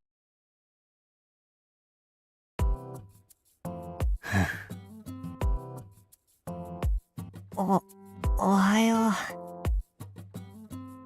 おはよおはよう。今日は三角ゼロの日だ。空気がドヨーン。俺もドヨーン。みんなおはよう。それじゃあ準備体操から始めてね。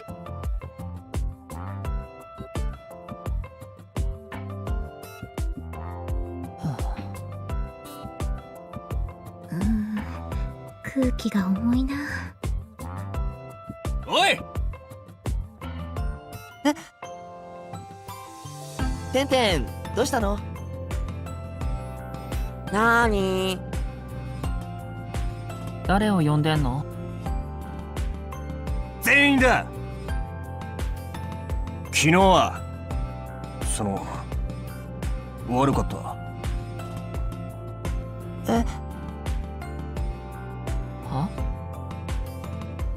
てんてん、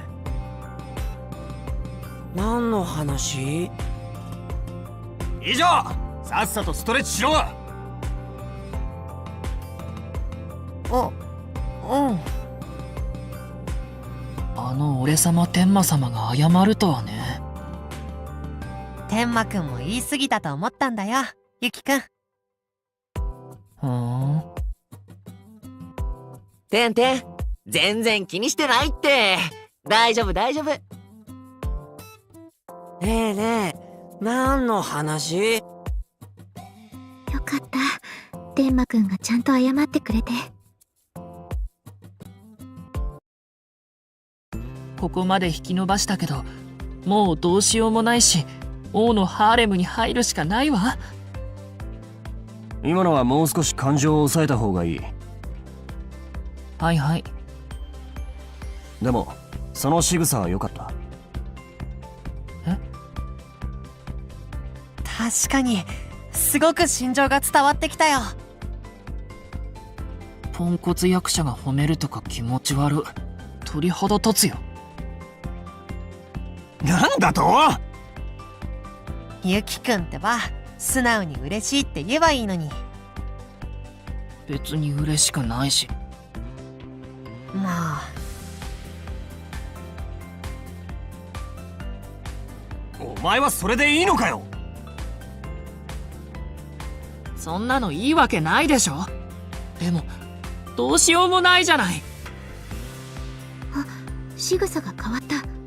動きが出てきてすごく良くなってきたな。一発逆転で億万長者になんかなれないんだって。真面目に働け。そこはもっと貯めた方が伝わる。あ、ごめん。表現の仕方はいい。うん、ありがとう。一発逆転で億万長者になんかなれないんだって。真面目に働け。緊張しないで先を続けられてる。言い方を変えるだけで全然違う。みんなこの短時間でめきめき上手くなってる。天馬くんの指摘が的確なおかげで成長が早いな。はい、それじゃあ1時間お昼休憩にしよう。今日は支配人が作ってくれるって。支配人の料理って食べたことないな。なんだろうね。カレーじゃないことを祈る。俺、パスタとか食べたいな。俺、おにぎり。スミ安定。へへ。みんな、お昼ご飯できましたよ。まさかのカレー。うどん。昨日のカレーを再利用したので味は保証付きです。まあカレーライスじゃないだけいいんじゃないかな。麺つながりだけど惜しいっす。おにぎりがない。絶望。スミ、じゃがいもが三角。ほんとだ、三角三角。おかわりもありますからね。また夕飯もカレー味にする気じゃないよね。それは後でのお楽しみ。1ミリも期待できない。それよりゆきくん、午前中の稽古ですごく演技良くなってたね。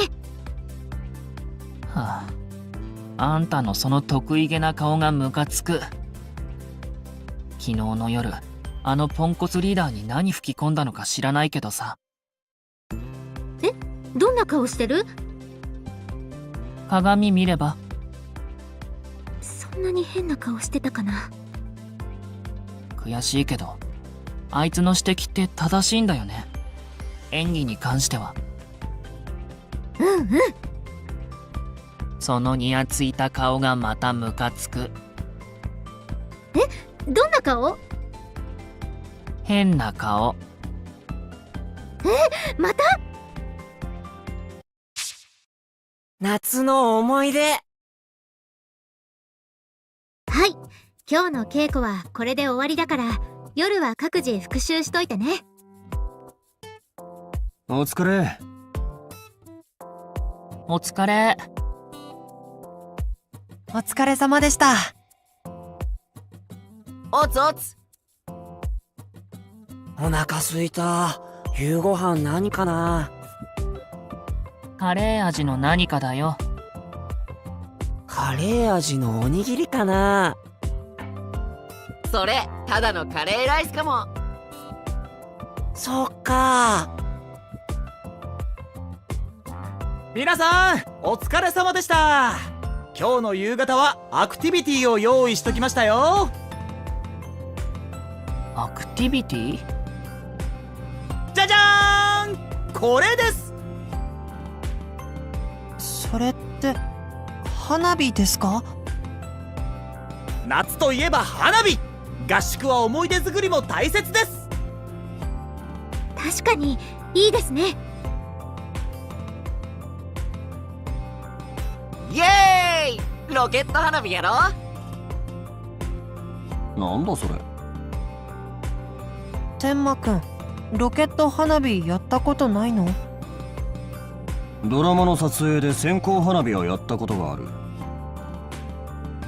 おえ、一瞬にしてリア充映像が浮かんだ。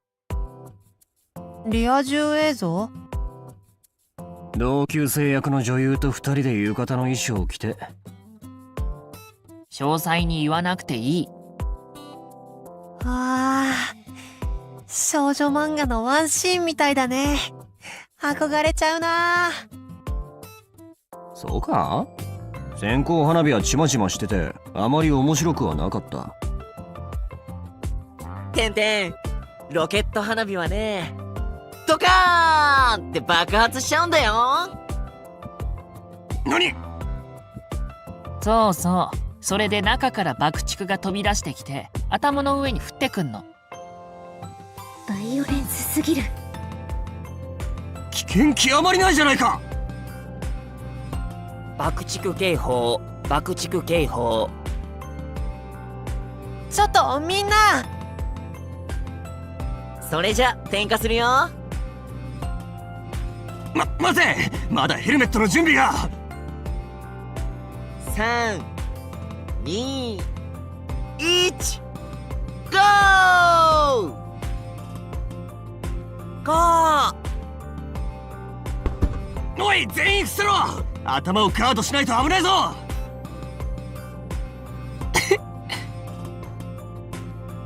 天馬くん、大丈夫だよ。ほら、見て。危ない、爆竹が。ごめんご。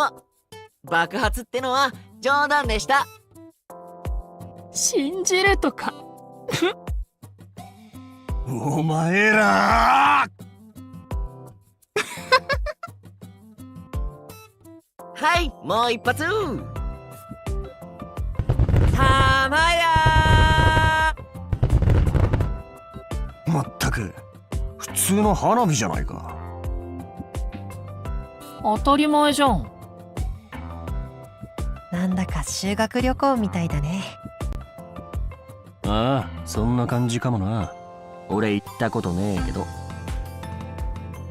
え、そうなの？芸能活動が忙しくて学校行事はオールキャンセルだった。へえ、さすが売れっ子。ちょっと寂しいね。俺も行ったことない。旅行費みたいなの出なかったし。そうなんですか？ミスミって前から寮に住み着いてたみたいだけど、家帰ってんの？全然。複雑な事情があるのかな。じゃ、てんてんとスミーは行けなかった分思い出いっぱい作ろうね。俺ら友達ちゃんだしさ、修学旅行みたいなもんでしょ。カズ、天馬、友達。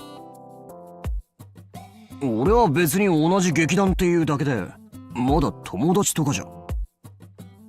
じゃーん、親愛の証に一発。あ、ネズミ花火。なんだそれ。足元をバチバチ火花を散らしながら縦横無尽に攻撃していく花火。また大げさに言ってるんだろ今回は特別にこれを10個つけちゃう。そんなテレビショッピングみたいな。やば、退避。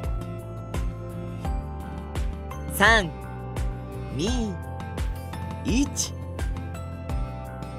もう騙されないからな。天下ゴー。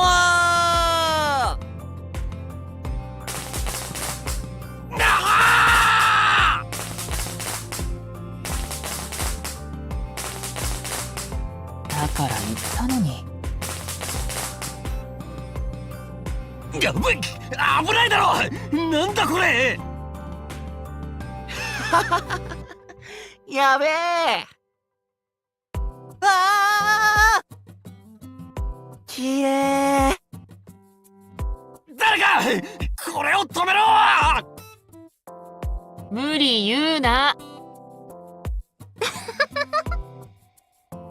みんなすっかり打ち解けた感じだな。合宿に来てよかった。恋について。はあ、いい湯だった。建物はボロいけどお風呂だけはいいよね。気持ちよかったね。湯船が三角。そういえばそうでしたね。さすが三角星人。それじゃ寝る前に軽くミーティングやるぞ。はいはい。ちょっと待って、今大事なとこだから。なんだ。オッケー、送信完了。カズくん、何を送ったの？監督ちゃんへの LINE。ミーティングの話か。ほらこれ。岡今風呂上がり NOW に湯上がりスタンプ。これのどこが大事なことなんだ。そんなの送って何の意味があるのさ。タラララッタラーン。カズナリ三好秘伝の恋愛テクその 25。 25って無駄に多いね。150まであるよ。そんなにあるんだ。でその25とやらは何なんだ。風呂上がりっていうメッセを送って自分の風呂上がりのセクシーな姿を相手に想像させちゃうんだよ。そうするとついつい異性として意識しちゃうってわけ。なるほど。さすがカズくん。そうなんだ。くだらん。アホらしい。ささみんなもレッツトライ。でもそんな恥ずかしいよ。やってみる。やるのか。俺はパス。いいからいいから。座学と実践はセット。これ学びの鉄則でしょ。それは確かに。何乗せられてんの。ほらほらユッキーも早く。勝手に送るな。さてと、そろそろお風呂に入ろうかな。みんなもう出た頃だよね。ライムだ。他今風呂上がりな。カズナリくんか。お風呂出たんだ。ちょうどよかった。私もこれから入るとこ。おやすみ。これでよしっと。それにしても2泊3日の合宿ももう終わりか。あっという間だったな。またライム？おかいまー。お風呂上がりました。ムクくんも和成くんと一緒に入ったのかな。ほかほかなう。おい、風呂上がったぞ。なんだろう、この亭主関白な亭主から言われてるみたいなライム。おかいま。俺の風呂上がり見たい？エッチ。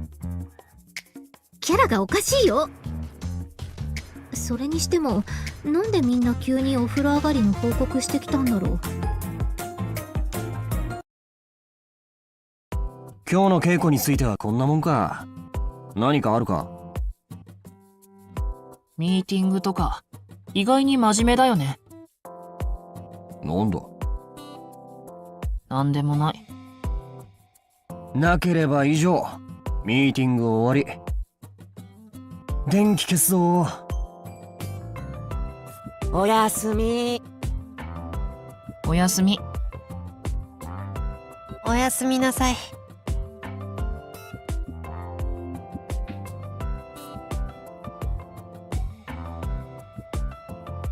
ねえ、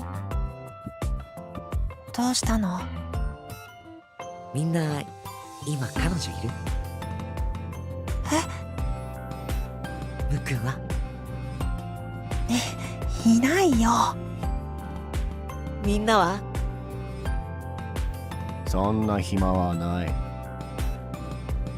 こんな稽古漬けだったらいても振られるでしょ。いないかも。曖昧ですね。意外。みんないないんだね。今度合コン行こっか。僕合コンなんて行ったことない。楽しいよ。俺も行く。俺は。てんてんは来るなら鼻眼鏡で変装しないと大騒ぎだね。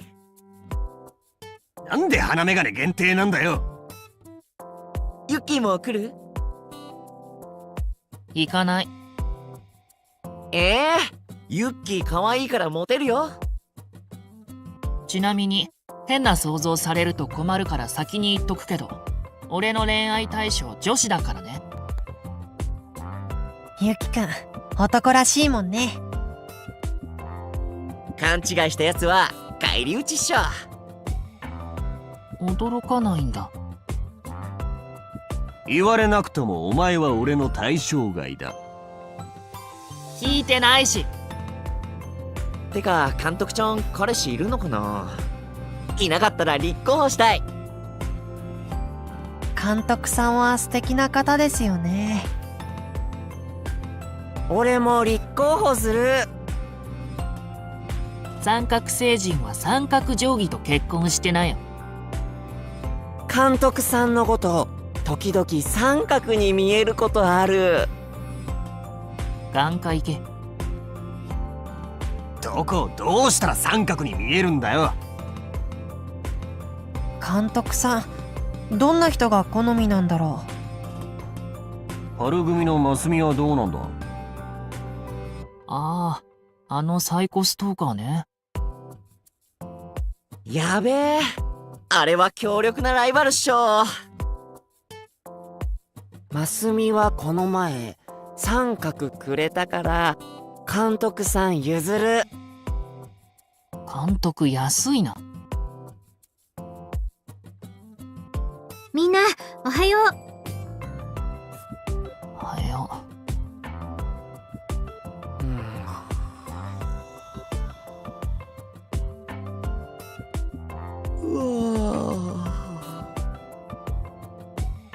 おはようございます。眠い。どうしたの？枕合わなかった？ちょっとね。男子会で盛り上がりんぐ。男子会？まあ仲良くなれたみたいでよかったかな。面白い素材。教えてくれシヘラザード。幻の楽園オアシスはどこにあるんだ？では今宵も語りましょう。昔々とある国に。前置きが長い。3行で。アラジン、魔法のランプ、魔法使い。言ってくれ。いい感じだな。合宿でみんなの心の距離が近づいたのが大きな要因かも。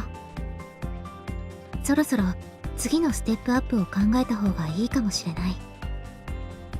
となるとやっぱりあれしかないよね。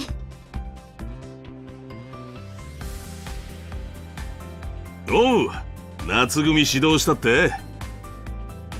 雄三さん来てくれたんですね。ちょうど時間ができたからな。雄三？誰？あのおっさん。やべえ、ヤクザじゃね？あのおじさん、どっかで見たことある。知り合いか？三角仲間？なんだそれ。みんな紹介するね。初代春組の劇団員で今は芝居を教えてる鹿島雄三さん。春組も稽古してもらって夏組も引き続き見てもらうことになったの。昨夜が言ってたのはこいつのことか。それじゃあ一旦当時稽古で見てもらおう。さて、お手並み拝見といこうか。お前ら気を引き締めてやれよ。なんで？いいから。はーい。なんかドキドキするね。ま、今まで通りやろうよ。はい、冒頭から。今宵も語って聞かせましょう。めくるめく千の物語のその一つ。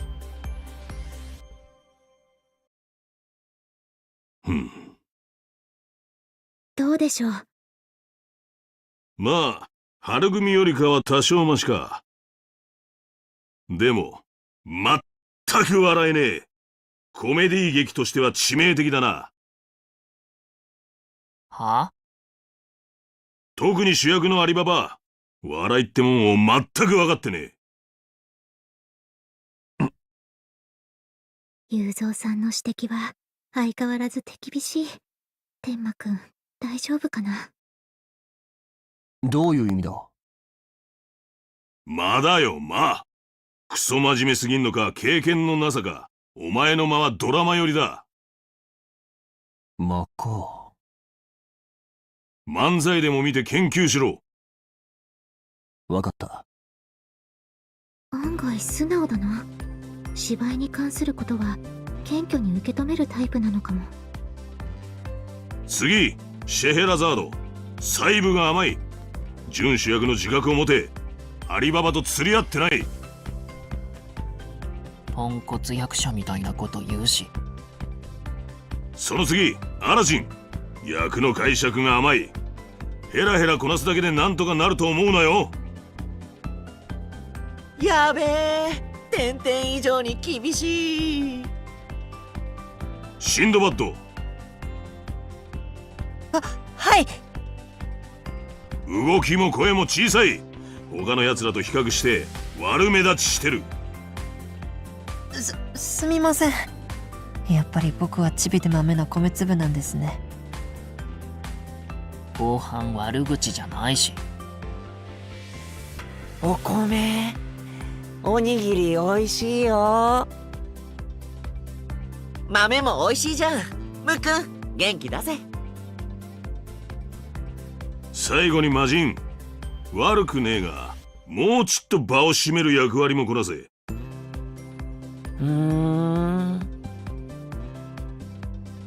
全員まだまだ客の前に出るには程遠いレベルだ。初日までになんとかしねえと恥かくぞ。終わったら反省会だな。はいはい。お、どこに集まる？俺飲み物差し入れするよ。じゃあ僕はドーナツ持っていこうかな。俺はおにぎり。女子会乗りやめろ。相変わらずの雄三さん節だけど、夏組は天馬くんで慣れてるからかへこむことはなさそうだな。天馬くん効果でメンタルが鍛えられたのかも。たく全然答えてねえな。夏組もなかなか面白い素材が揃ってるみたいだな。初代を思い出す。初代夏組も変人ばっかってこと？お前含めてか。はあ？あんたのことでしょ？みんな変だよね。お前が言うな。あんたが言うな。まあまあ、スミーは三角好きなだけだし。三角は三角だから三角好き。意味がわからん。ミスミっていう名前だから三角が好きってことじゃないかな。ムク大当たり。お前ミスミって名前なのか。珍しいな。俺はイカルがミスミだよ。イカルが？まさかな。どうかしましたか？いや、なんでもない。今日の稽古については以上。他に何かあるか？はい。なんだ？衣装、ポンコツ役者の分だけできた。いい加減そのあだ名やめろ。裾合わせするから着てみて。これゆきくんが作ったの？キラキラきれい。すげえかっけえ。実物見るとクオリティやべえよユキ。すごいな。まだまだ調整が必要だ。お前こんなのいつの間に作ってたんだよ。稽古の後にちょっとずつ。稽古の後？すごいねゆきくん。俺稽古が終わったら即寝落ちっす。僕も。ユキ偉い。別に。あ、そうだ、俺も公園のキービジュ作った。見て見て、これどうよ。これをお前が？すごいかっこいい。ユキの衣装と一緒。キラキラ。いい感じっしょ。ユキがいっぱい相談に乗ってくれてさ。ねえ、マジで俺らナウでヤバタンなデザインユニット組まない？組まない。安定のユキ。やるじゃんお前ら。は？当たり前じゃん。やったー、てんてんに褒められちったー。8ミリビデオ。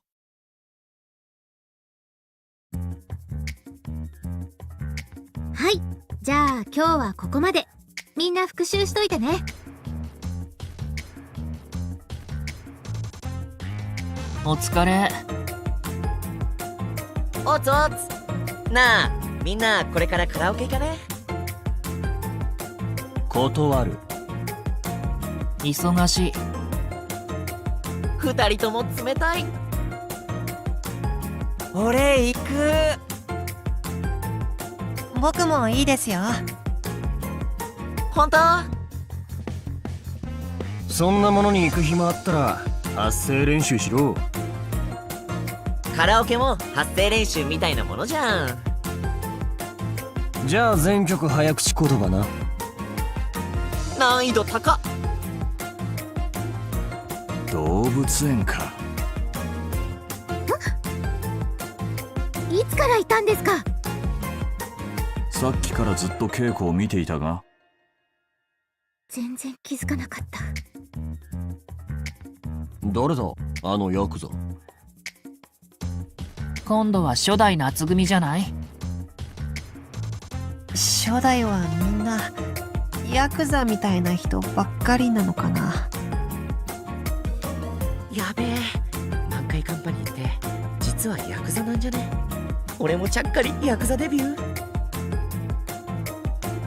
おい、何をコソコソしてる？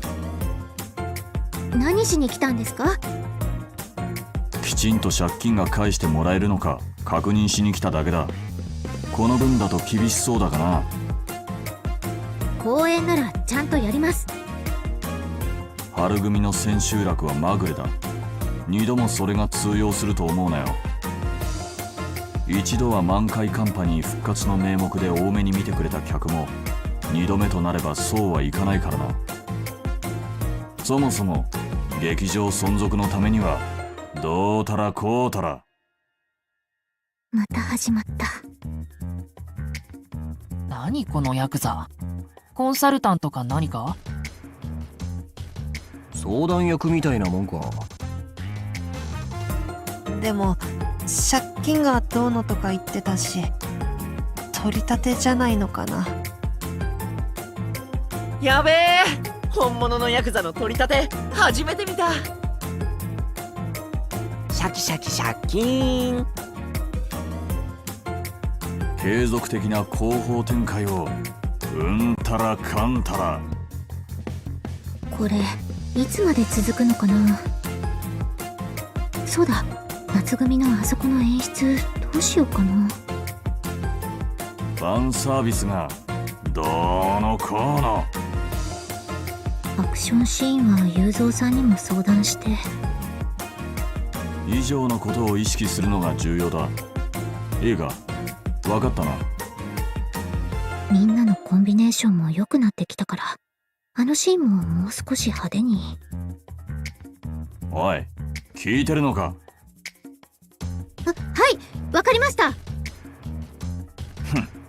分かればいい。半分以上聞いてなかった。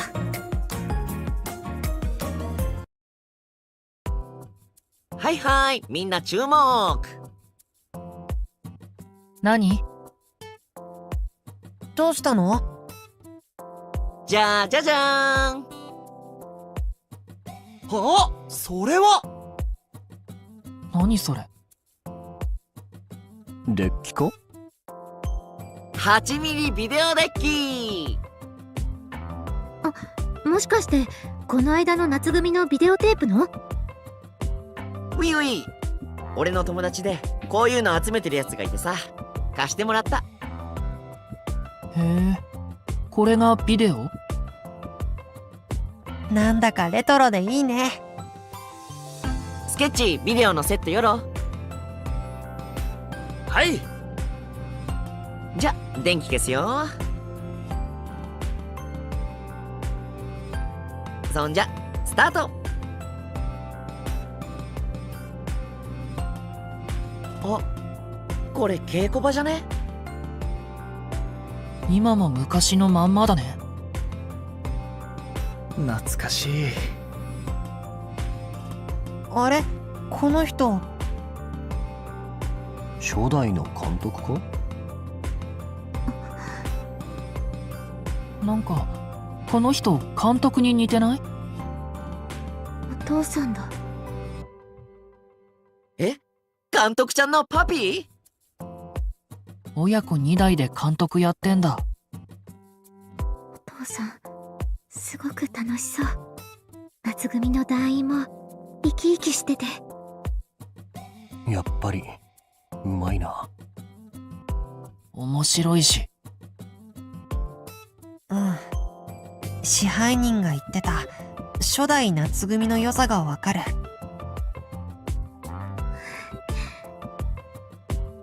お父さんがこんな風に稽古してたんだって思ったら、なんか涙腺が緩む。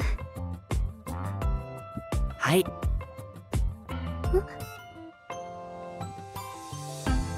手に何か、これ三角定規？三角あげるから泣かないで。泉くんが持ってたからか、なんだかあったかい。ありがとう。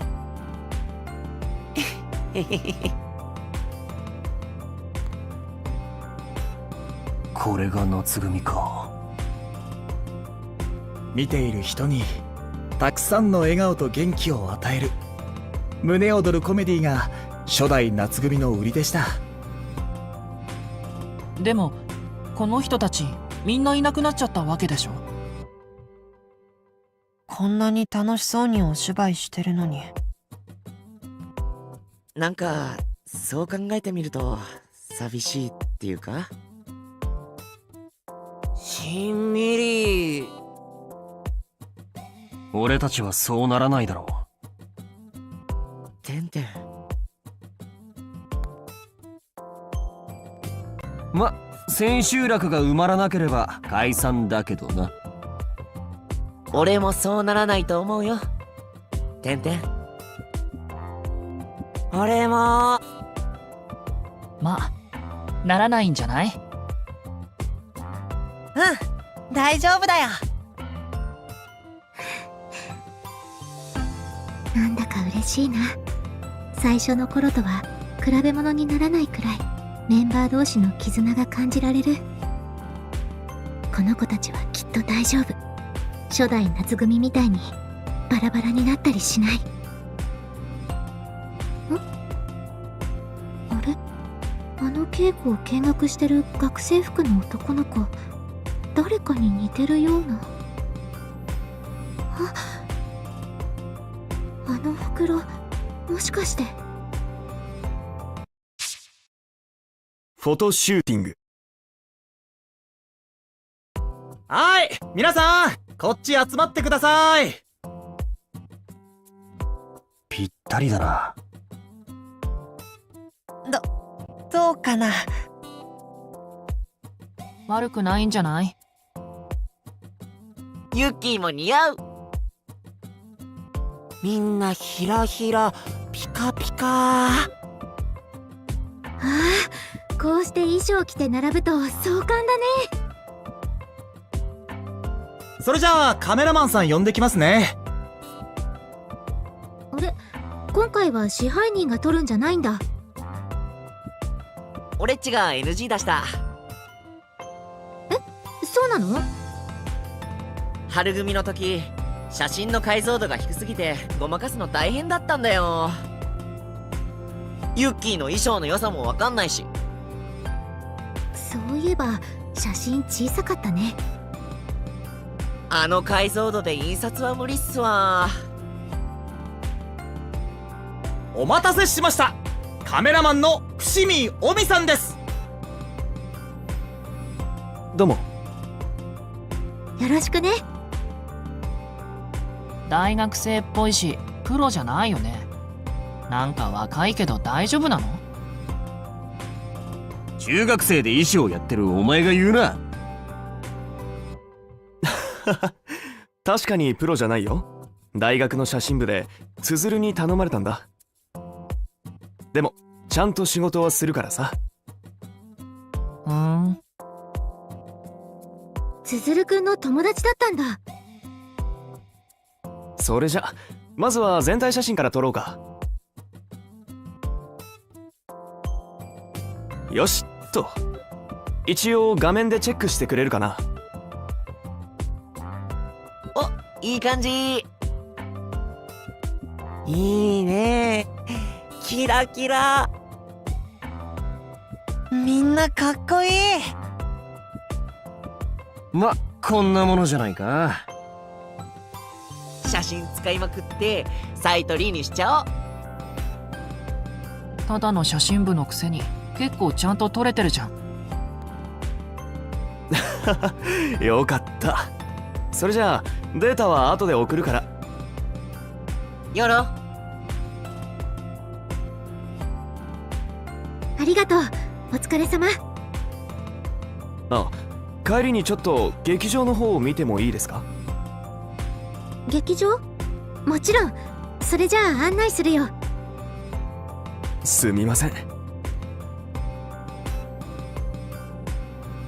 え、舞台って実際に立つと結構広いんですね。お芝居に興味があるの？ああ、はい。って言っても正確には俺じゃないんですが。友達が芝居やってるとか？ああ、いや、そうじゃないんですけど。でもそんなもんですかね。とりあえず今後の参考のために見とこうかなと。何か事情があるのかな。あ、せっかくだからこれどうぞ。え、チケットですか？今日のお礼も兼ねて千秋楽のチケット、よかったら見に来てね。ありがとうございます。ごちそうさまでした。ごちそうさま。和成は？呼んだんだけどやることがあるって。ご飯食べてないね。またライムでもやってんじゃない？後でご飯持ってってあげようか。できたよ。何？満開カンパニー公式サイト2。あ、サイトリニューアルしたの？早っ。見て見て。トップ一面の写真がインパクトありますね。でしょ？衣装の雰囲気と合ってる。へっへん。三角窓。そこはスミーのため。わーい。じゃ問題なければこれで公開っと。サイトに俺の写真と名前は載せないでくれないか？え？どうして？どうしてもだ。てんてん、なんか事情あり？主演の写真と名前載せないとか意味不明。今回の芝居は今までの俺の実績に頼りたくない。てんてんの名前出せば速攻千秋楽ソールドアウトなのに。そういうのはなんか違うだろう。はあ？いつも俺様天下の天馬様って言ってるくせに。いつ言った？まあ天馬くんがそう言うなら。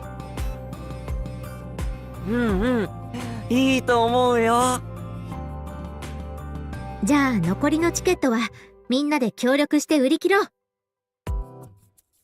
悪いな。楽はできないってことか。よし、友達みんな呼んじゃうよ。強がりと憧れ。満開カンパニー夏組公演近日上映開始。ウォーターミー、我らが水を求めて、アラビアンナイトモチーフのお話です。よろしくお願いします。よろしく。チラシどうぞ。満開カンパニーです。あっちでゴッドズがストリートアクトやってるって。タスクとハルトいるかな？行こう。なんだろそう。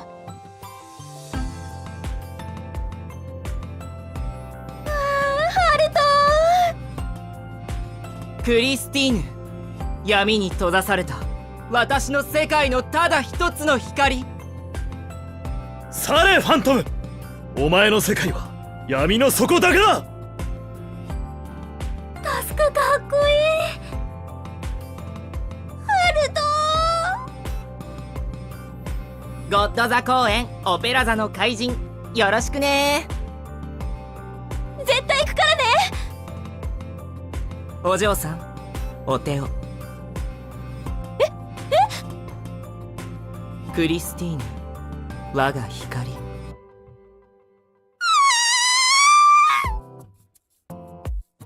うわかっこいい。少女漫画の王子様みたいだ。ああまでして媚び売らなきゃいけないのか。ゆうきくんってば、聞こえちゃうよ。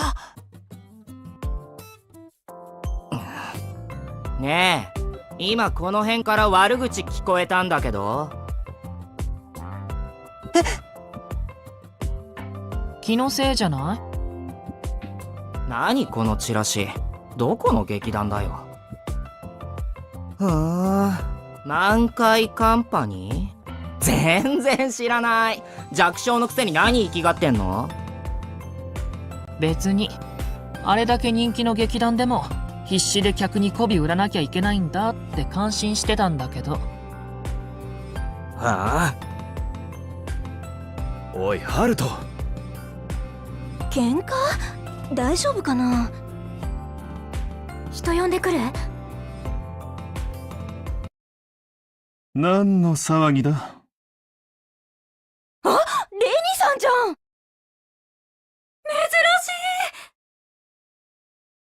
珍しい。レニさん。うちの団員が何かした？うちの団員？ゴッド座の支配人の上木坂レニです。ハルトが迷惑かけたかな？いえ、別に。悪いね。ちょっと血の気の多い子だから。君たちもビラ配り？何やるの？アラビアンナイトモチーフのお芝居で、よかったらどうぞ。アラビアンナイトか。って満開カンパニー。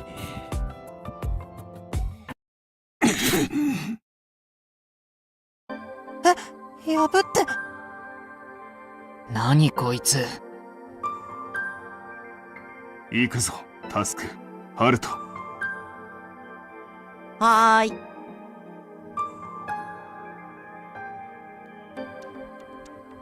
何あれ。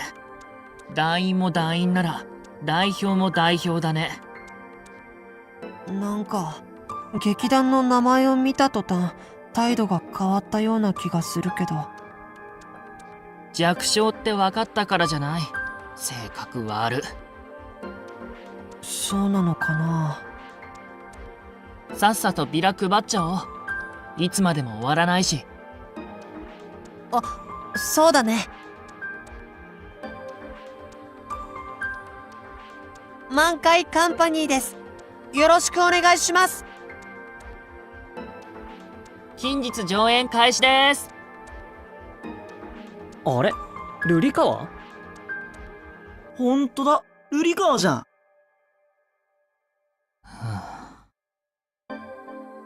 お前まだ女の格好してんのかよ。マジウケる。似合ってるじゃん。もういっそ性別変えちゃえば？確かに名前を裏切らないよな。で、何？女装カフェのビラ巻き？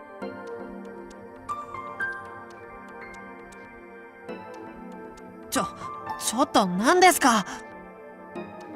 いいよ。ゆきくん。もしかして女装友達？女装カフェじゃなくてお芝居。演劇公演のチラシ。演劇？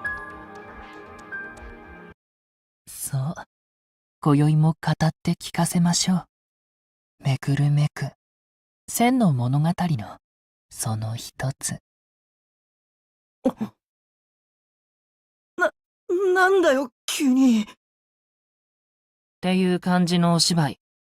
はい、これあげるから、千秋楽絶対来てね。へえ、演劇なら。うん。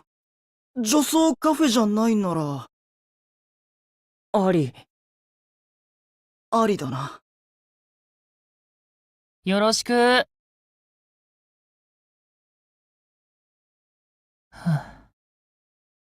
ゆきくん。はい、終わり。チラシ全部はけたから帰るよ。うん。ゆきくんはやっぱりかっこいいね。は？どこが？さっきも。さっきのはゴッドザのファンサの真似しただけ。うん。でもかっこよかった。ちょっとこっち来い。うん。すごくかっこよかったよ。うん。ああいう時に堂々としてられるなんてさ。ゆきくんのかっこよさは僕の憧れだよ。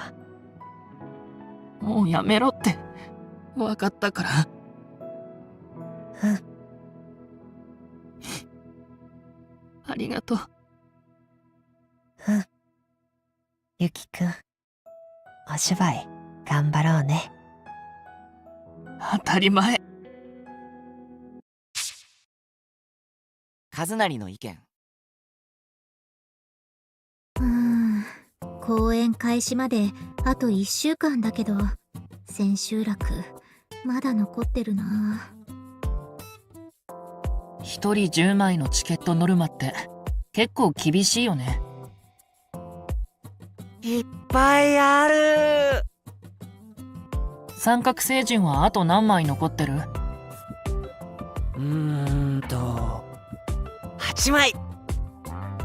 結構残ってるね。みすみさんは誰を誘ったんですか？近所のおじいちゃんとおばあちゃん。年齢層高いな。俺全部なくなったからユッキーとスミの手伝うよ。全部？もうなくなったの？早いね。友達いっぱい呼んじゃった。さすがコミュ力高尾。カズくんは友達多いよね。ムクは？あと3枚。結構はけてるじゃん。監督さんに言われたように陸上部の子たちを誘ったんです。みんな来てくれるって。そっか、よかったね。はい。ポンコツ役者は？まだ残ってる。何枚？何枚だっていいだろ。気になる。10枚。1枚もはけてないの？しょうがないだろ。名前を隠してるからなかなか呼べる人間がいないんだよ。自業自得なんだからしっかりさばきなよ。っていうかやっぱり芸能界に友達いないの？やっぱりってなんだ。まあそうだよね。まだ何も答えてないのに勝手に納得すんな。早めにはけた人は残ってる人を手伝ってあげて。なんとか千秋楽売り切れるように頑張ろう。はいはーい、頑張っちゃうよ。頑張りましょう。そうだ、三角くじチケットのおまけにつけたら売れるかも。あ、それいいかも。景品は何にするんだ？三角くじ自体が景品だよ。三角もらえて嬉しい。それで釣れるの三角星人だけだから。俺は魔人。三つの願いを叶えてやろう。主の願いは何だ？ああ、尻に火がついた！見ればわかるだろ。あの魔法使いと大蛇を何とかして。このシーン、前半の見せ場だから、もう少しアクションの要素を強めようと思うんだけど、どうかな？どうだろうな。前半だし、あまりドタバタしすぎるのもメリハリがなくなると思う。でも魔人のミスミくんが活躍できるのはこのシーンだけなんだよね。だとしても全体のバランスの方が大事だろう。確かに天馬くんの言うことも一理ある。みんなはどう思う？アクションは多い方が飽きないし、入れた方がいいんじゃない？でもアクションを入れるとその分お芝居の細かい部分が見えなくなるような気がします。俺アクションやりたい。ふむふむ、なるほど。和成くんは？どっちもいい感じだし、トリマーどっちでもうまくいきそう。どっちかといえば？どっちでもいいと思うよ。どっちでも？どっちか決めろ。まあどちらかといえばアクション入った方がいいかな。いやでも入らなくてもよくなくもなくもない。わかんねえ。なんだそれ。てんてんと監督ちゃんで決めちゃってよ。はっきり意見言えよ。いや、俺は本当にどっちもいいって思ってて。ヘラヘラ笑って流してるだけだろ。ごめん。そういえば和成くんって褒めてはくれるけど、稽古場で自分の意見を主張したことがないような。とりあえずアクションシーンについては保留にしよう。また意見があったら聞かせて。ふん。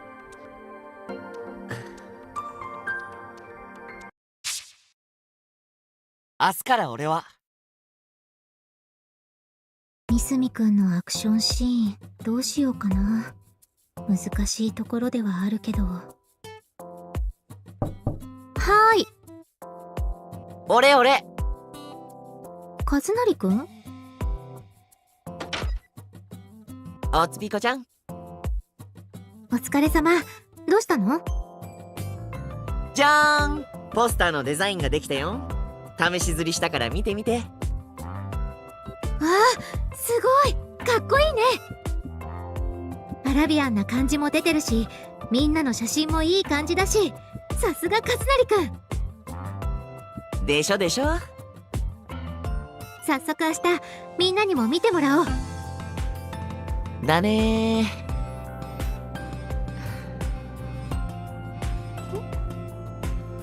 和成くんどうかした？監督ちゃんの部屋を見学中。ちょっとってそうじゃなくってさ。監督ちゃんに聞いてほしいことがあるんだ。和成くんいつもと雰囲気が違う。ちょっと待ってて。はい、コーヒー入れてきたよ。監督ちゃん優しい。それで話って？昼の稽古のことなんだけどさ。もしかしてアクションシーンのこと？ごめん。本当はちゃんと意見言おうかなと思ったんだけど、言えなかったんだよね。俺ね、実は中学までガリ勉で友達一人もいなかったんだ。そうなの？そう。高校デビューで慌てて友達めっちゃ増やしたのはいいんだけど、多く作んなきゃって思ってるうちに相手の欲しい言葉ばっかあげるようになってた。前にてんてんが合宿で言ったことを覚えてる。誰にでもいい顔して薄っぺらい友達作ってるってやつ。あ、天馬くんが謝った時だね。あれ図星なんだよね。数は多くても本音で言い合えるような友達っていないと思う。いつもまた一人になるのが怖くてさ、相手の言うことを否定しないようにしてたんだよね。そうだったんだ。でも監督ちゃんとか夏組のみんなと稽古してるうちにそれだけじゃダメなのかなって思うようになった。みんなとは薄っぺらい関係なんて嫌だし、もっとちゃんと深いところでつながりたいって思ったんだよね。きっとみんなもそう思ってるよ。天馬くんもだから怒ったんじゃないかな。だね。てんてん鋭いからさ、バレちゃってんだよ。本音が言えるようになるといいね。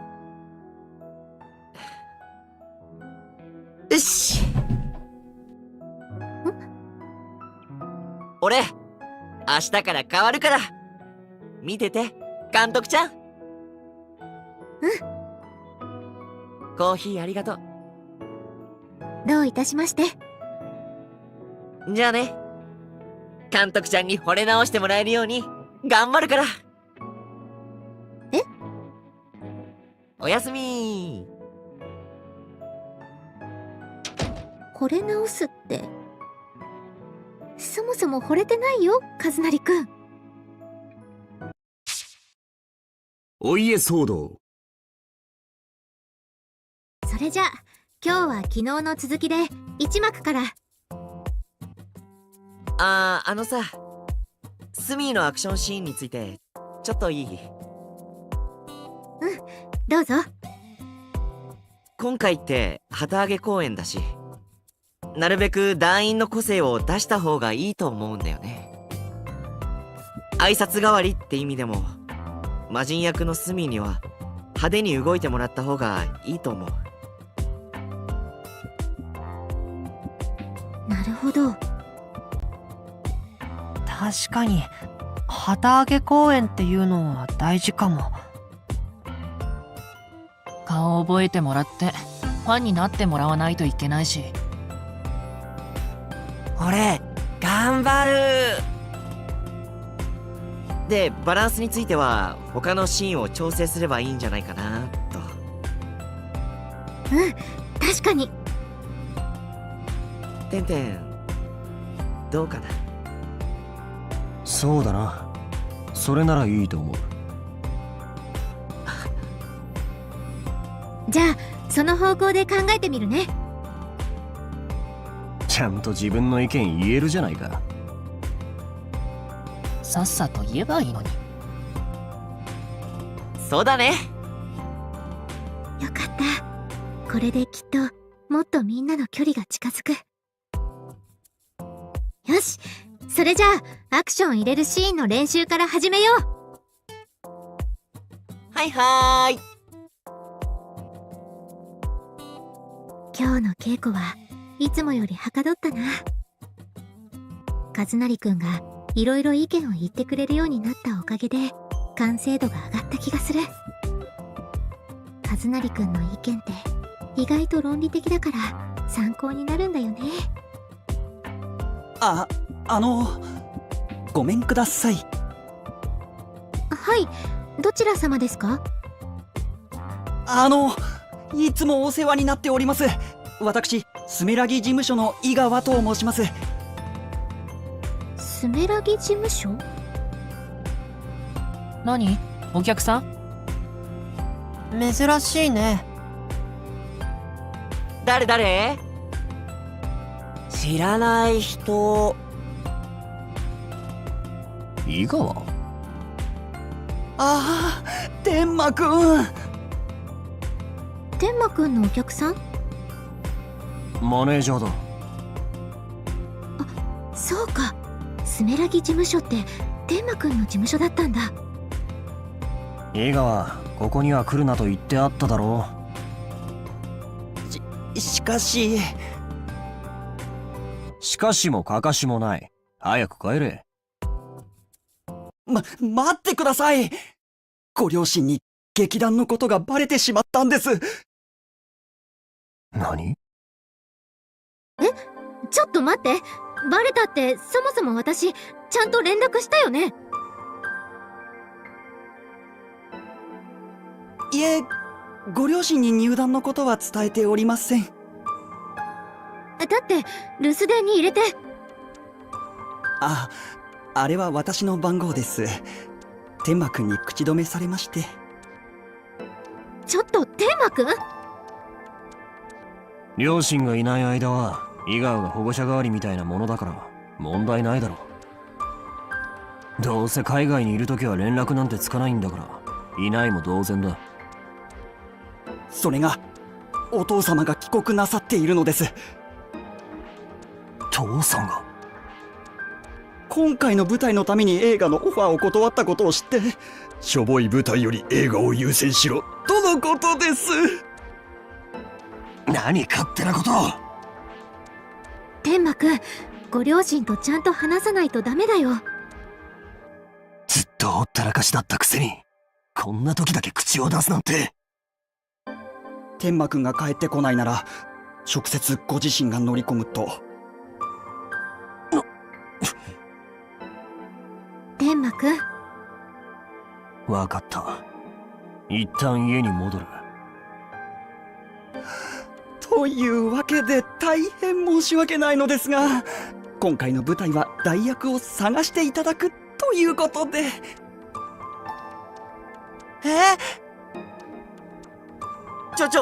てんてん交番？は？何言ってんだ。しかしお父様が。もういい。俺が直接説得する。天馬くん、大丈夫かな？俺は絶対お前らと舞台に立つ。待ってろ。天馬くん。天馬、頑張れ。井川、行くぞ。はい。それでは失礼します。説得なんてできんのかね。できなかったら交番だよ。てんてんいなくなったら誰が主役やんの？俺やる。魔人どうすんの？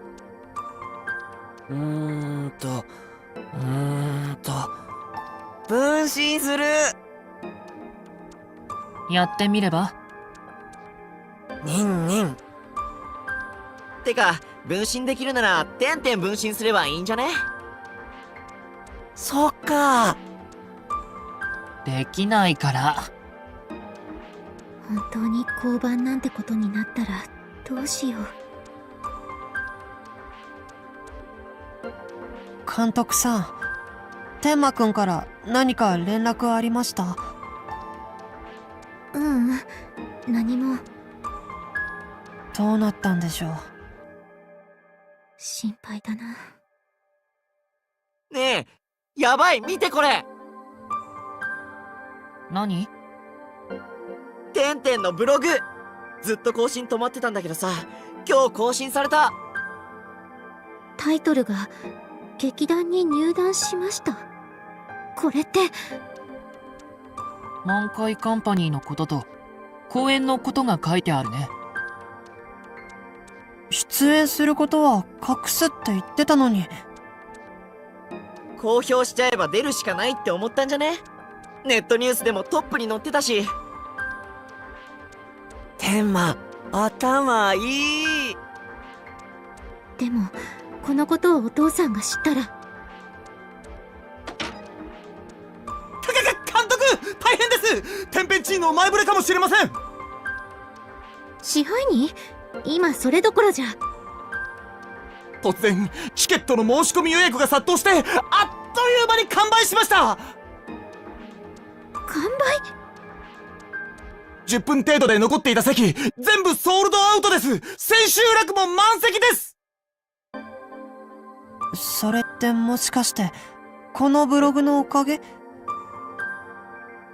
間違いないっしょ。だから最初からこうしとけばよかったんだよ、あのバカ。こんな騒ぎになっちゃって、天馬くん大丈夫なのかな？お父さんと揉めてないといいけど。学芸会の記憶。もう0時か。天馬くんから連絡来ないな。一体どうなったんだろう。強引にブログで公開したんだとしたら、出演が認められたわけじゃないだろうし、チケットが完売しても、もし降板なんてことになったら。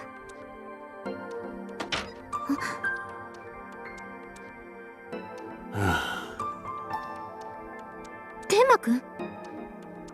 ただいま。ただいまって帰ってきたの？お父さんとの話は？思いっきり殴られた。ほんとだ。頬すごい腫れてるよ。ちょっと待って、今冷やすもの持ってくるから。大丈夫？冷て。ちょっと我慢してて。殴られたのって勝手に劇団に入ったから？いや、無断で映画のオファー蹴ったから。それについては謝って、その後真剣に話し合って説得してきた。俺の役者人生においてこの舞台は絶対に必要なステップなんだ。それって舞台経験がないから？それだけじゃない。小学校の学芸会の時、生まれて初めて舞台に立ったんだ。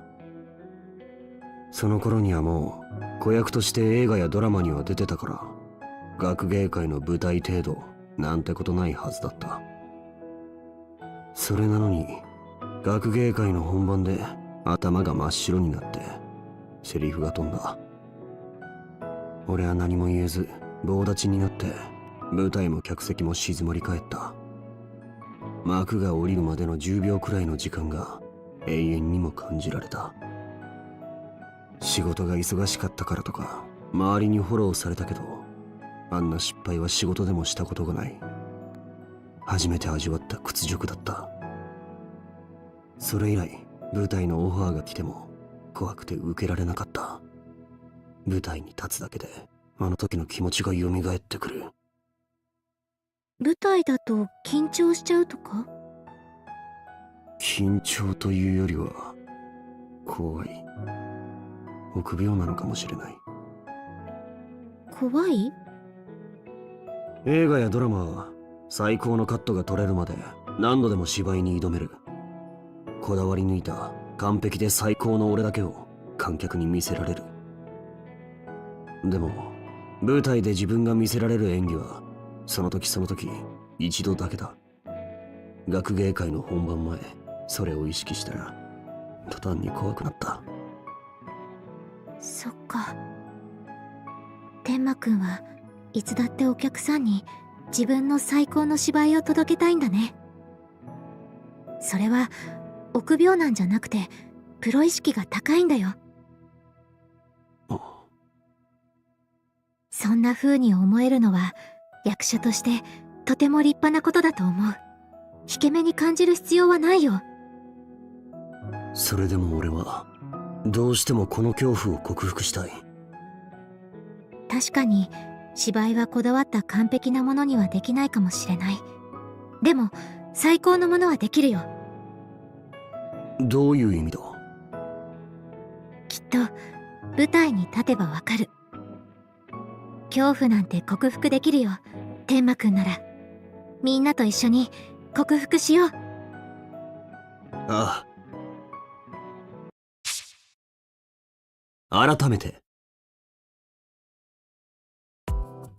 はよおはよおはよおはよ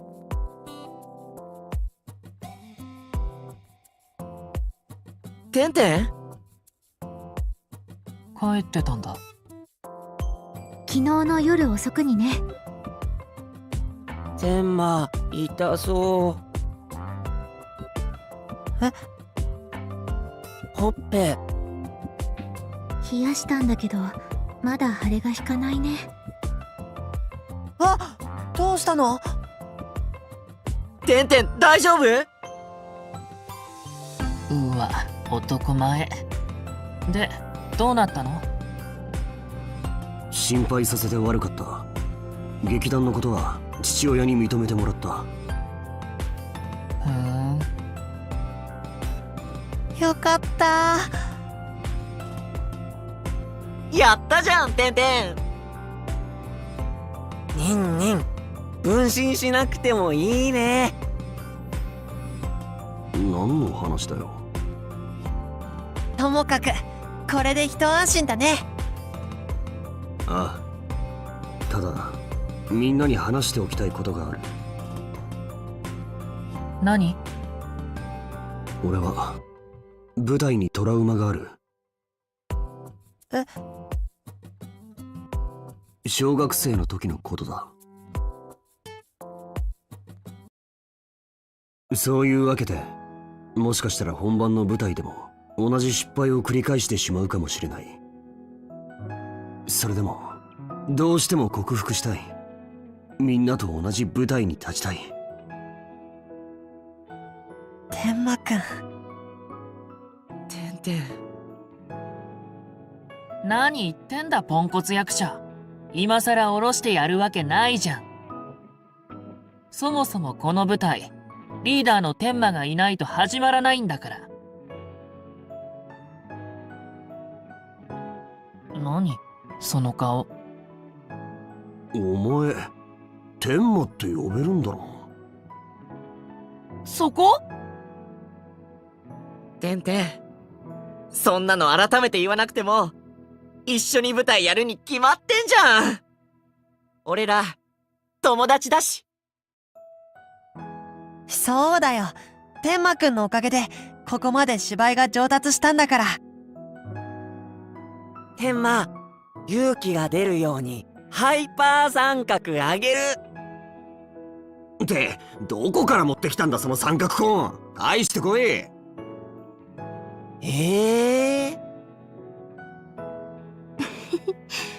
よかったね、天馬くん。ああ、みんなありがとう。改めてよろしくな、ユキ。は？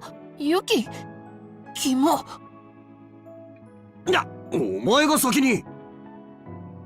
何の話？ポンコツ役者。いや、相変わらずだな。でも最初の頃と比べたら全然違う。いいチームになってきたな。三角定規の秘密。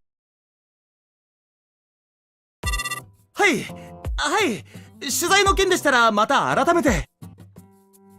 公開ゲレブルの詳細はファックスで送ります。なんかすごいことになってんね。取材申し込みが殺到してるんだって。ゲネプロに報道陣を招くことになったみたい。やべえ、カメラいっぱい来るじゃん。芸能人みたいだね。芸能人だからな。はい、劇団満開カンパニーです。春組のテレビ取材の日じゃない騒ぎだ。支配人大慌て。電話鳴りっぱなしですもんね。ともかく私たちはゲネプロ目指して最後の調整頑張ろう。そうだな。はい。それじゃあまず昨日の続きから。おう、頑張ってるか？雄三さん、哲郎さん。ちょうど途中で哲郎と会ってな、一緒に来た。そうだな、何年ぶりだろうな。雄三さん、哲郎さんが何言ってるかわかるんですか？あ？当たり前だろう。さすが。っていうか、なんか言ってんの？全然わかんねじゃあせっかく2人が来てくれたから通し稽古を見てもらおうか。みんな準備して。ここまで引き延ばしたけど、もうどうしようもないし、王のハーレムに入るしかないわ。お前はそれでいいのかよ。そんなのいいわけないでしょ。でもどうしようもないじゃない。なんでもっと早く言わないんだよ。幻の楽園なんて嘘つかないで、もっと早く相談すれば。へえ、順調みてえじゃねえか。だな。なんて言ったんですか？初代夏組思い出すってよ。まあどいつもこいつも見違えるほど上手くなったじゃねえか。ありがとうございます。特にあのミスミだっけか。あいつの役への入り込みは時々ハッとさせられるものがある。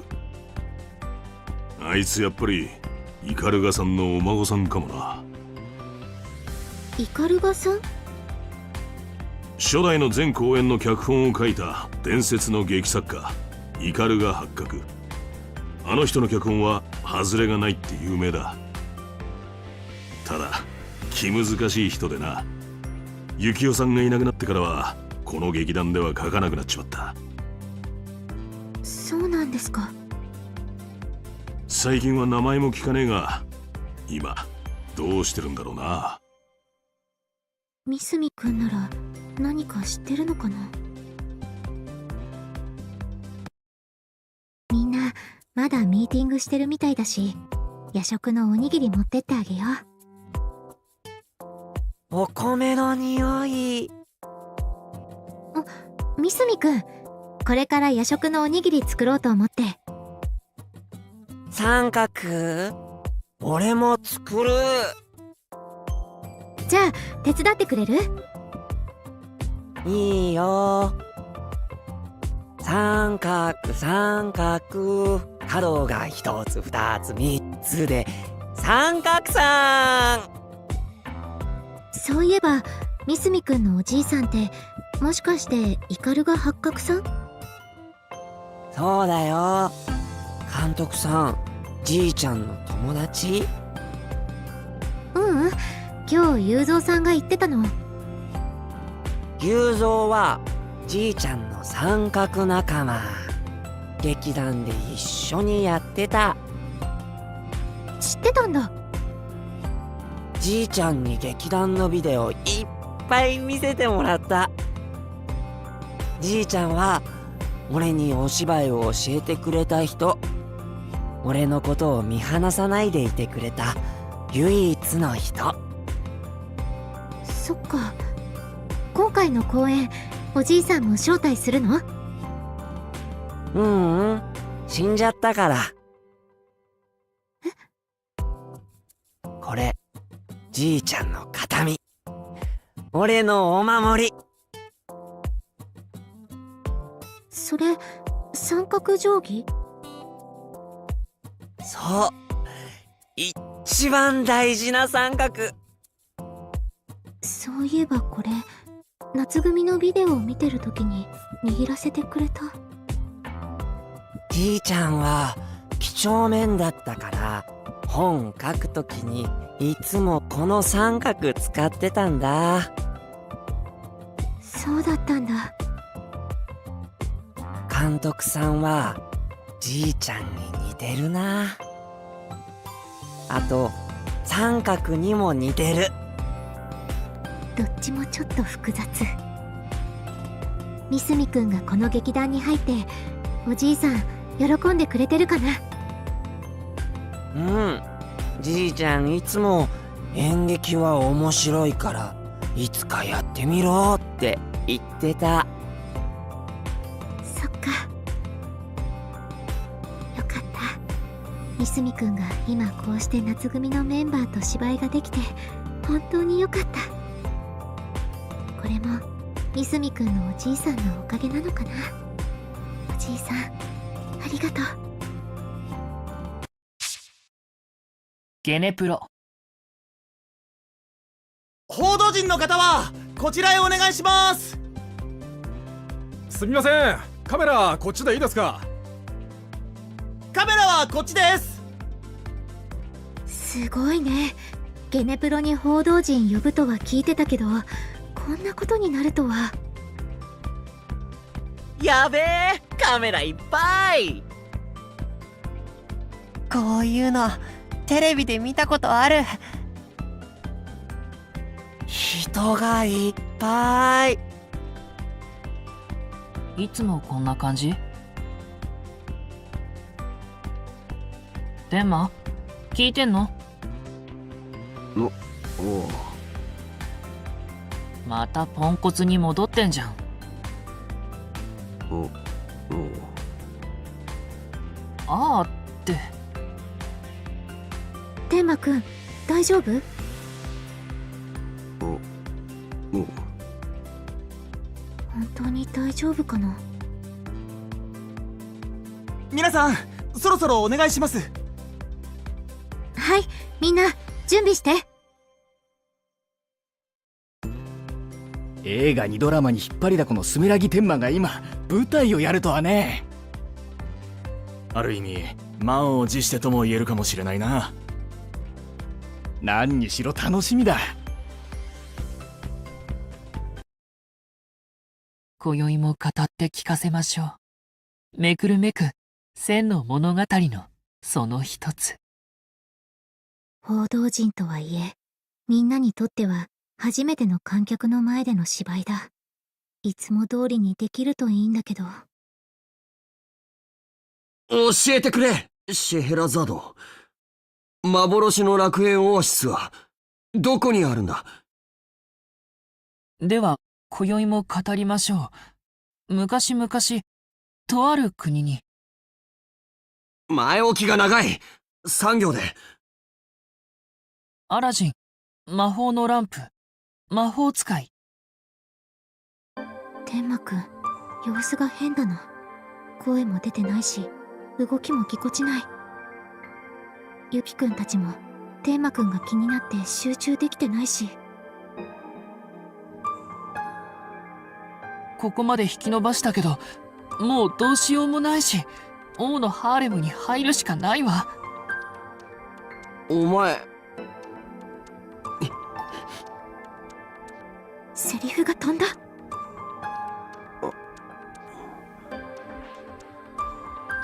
なんだ？演出？びっくりした？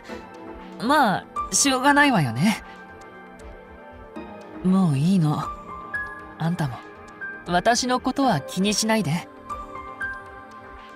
ユキくんナイスフォロー。よかった、これでなんとかつながる。でも天馬くんの調子は戻らないし、みんなも焦っちゃってる。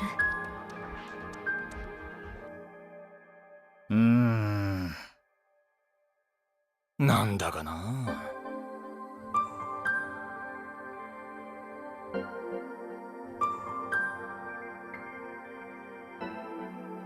みんな、今日のゲネプロは不完全燃焼だったかもしれないけど、本番までに調子を取り戻そう。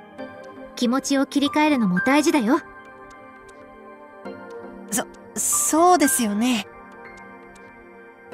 気にしない。いつまで新規臭い顔してんの？うわ、和成くん、どうかした？なんでもないよ。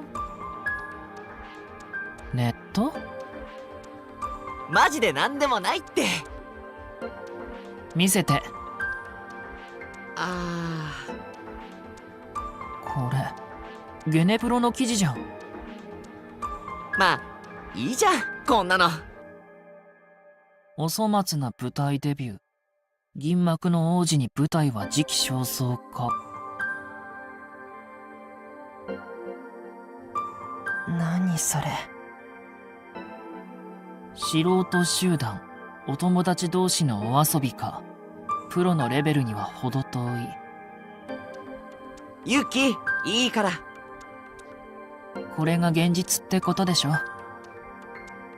ひどい。しょんぼり。まあ本番は明後日だし、まだ時間あるから大丈夫。でもこのままだとダメってことだよね。天馬くん、かなりへこんでるみたいだな。なんとか気持ちを切り替えられるといいんだけど。俺の弱さを。皆さん、まだおかわりありますからね。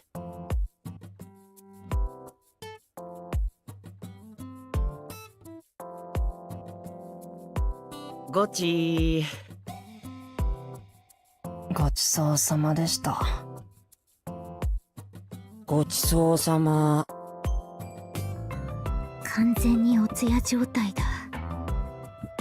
みんないつも通りやれば大丈夫だから、初日はきっとうまくいくよ。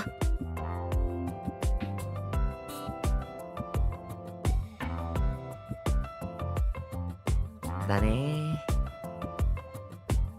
そうですよね。頑張ろう。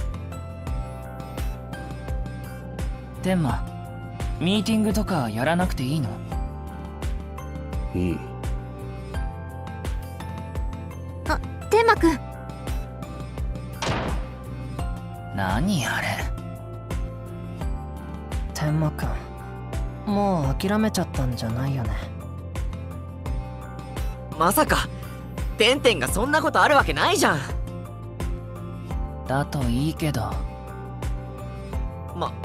まさか。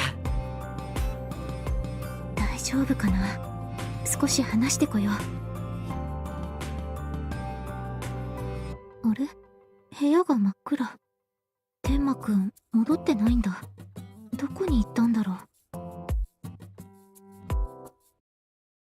お前はそれでいいのかよ。声が聞こえる。なんでもっと早く言わないんだよ。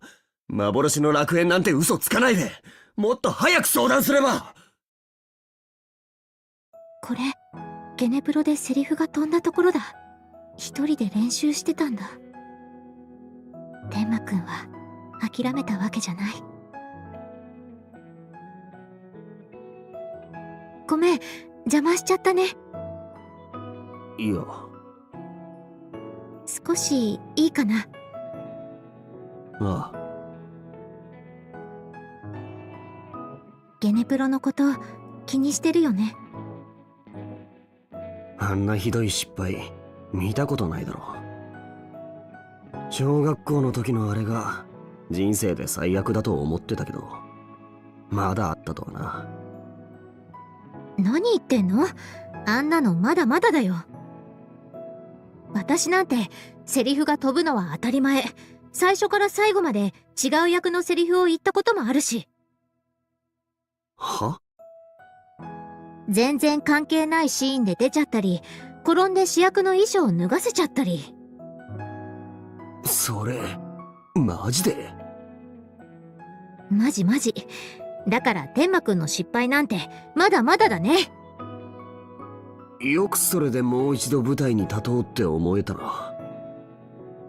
俺は怖い。明日また舞台に立つのが、あんな風にまた無様を晒すのが。でも私が失敗した時、その公演で一番の笑いが起こったんだよ。もちろん失敗が良かったとは言わないけど、でもその時のお客さんを腹の底から笑わせることができた。失敗も迷いも舞台の上でお客さんに見せちゃいけないなんて決まりはないんだよ。完璧じゃなくてもお客さんに喜んでもらえたらそれでいい。お客さんが最高に笑えたって言ってくれたら、それは最高の舞台になる。完璧じゃなくても最高の舞台。私はただの大根役者だったけど、それでも舞台の上に立つ前はいつだって胸が震えた。ドキドキした。天馬くんも言ってたでしょ。舞台はドラマや映画とは違う。一度きりしか作れない生ものだって。お客さんも一度きりしか見られないものを見に来てる。その時だけの舞台を、役者の芝居を、時間を。だから完璧なものだけを見せる必要はないんだよ。まだできるって思うなら舞台の上でどんどん成長すればいい。自分の全力をどこまでも更新していける。舞台の上に立つ限り何度でも最高の舞台を作れる。監督の言葉はやっぱすげえな。前に学芸会のことを話した時、監督は笑わなかった。俺が客に完璧な演技を届けたいから上がるんだって、俺の欠点を分かってくれた。監督が初めてだったんだ。俺の弱さをあんな風に認めてくれたのは。天馬くん？監督。何ベタベタしてんの？てんてん抜け駆けずりー。天馬くんと監督さんがそんなことに。僕当て馬キャラはちょっと。でもそれはそれで美味しいかもしれないけど。何の話？俺も混ざる。三角くん、苦しい。遊んでないで練習すんじゃないの？てんてん、みんなで一緒にやろう。そうだよ。当日までに不安なところなくそう。お前ら練習。そうだな。初日までに仕上げるぞ。当たり前。しゃ、やろう。頑張ろう。えいおー。誰一人諦めてない。きっとこれで持ち直せる。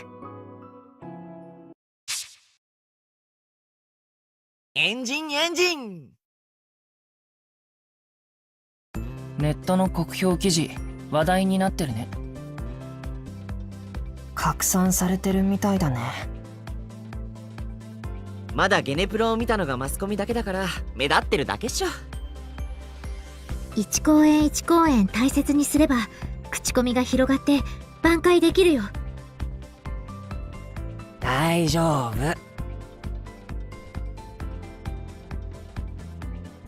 天馬、またポンコツ役者の顔になってる。どんな顔だよ。言い返せるならまだマシか。てんてん、俺らも頑張ってフォローしちゃうからさ。僕も天馬くんに教えてもらったことを思い出して頑張ります。天馬、三角貸してあげる。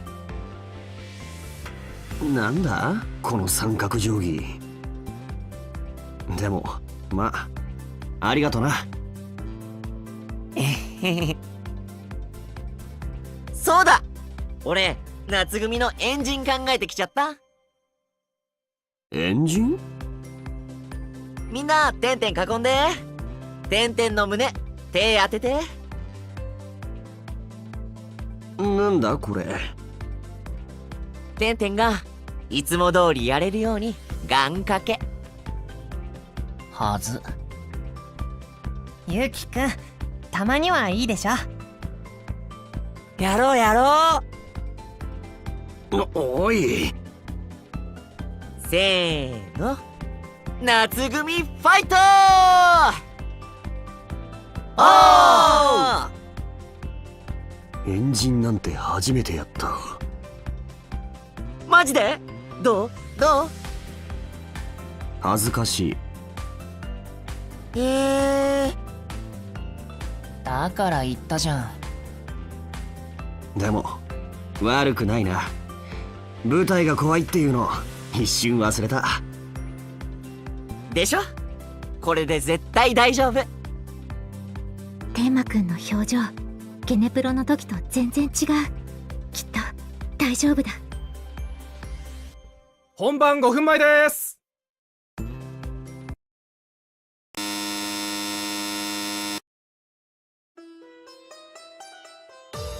今宵も語って聞かせましょう。めくるめく千の物語のその一つ。シェヘラザードとアリババのやりとりから始まる一幕。幻のオアシスへのヒントがおとぎ話の中にあるというシェヘラザードの言葉を信じてアリババが旅に出る。教えてくれシェヘラザード。幻の楽園オアシスはどこにあるんだ。では今宵も語りましょう。昔々とある国に。前置きが長い。3行で。アラジン魔法のランプ魔法使い。行ってくれ。気をつけてねアリババ。あんた昔から人の話をちゃんと聞かないっていう致命的な欠点があるから。今日はいつもの天馬くんだ。ユキくんも落ち着いてる。次の2幕でアリババはアラジンと出会い、悪い魔法使いとの戦いの中で魔人を出現させる。魔人の見せ場だ。俺は魔人。3つの願いを叶えてやろう。主の願いはなんだ？尻に火がついた。見ればわかるだろ。あの魔法使いと大蛇をなんとかして。魔法使いと大蛇か。それぞれ一つずつ2つの願いを使うことになるがよろしいかな。死ぬー。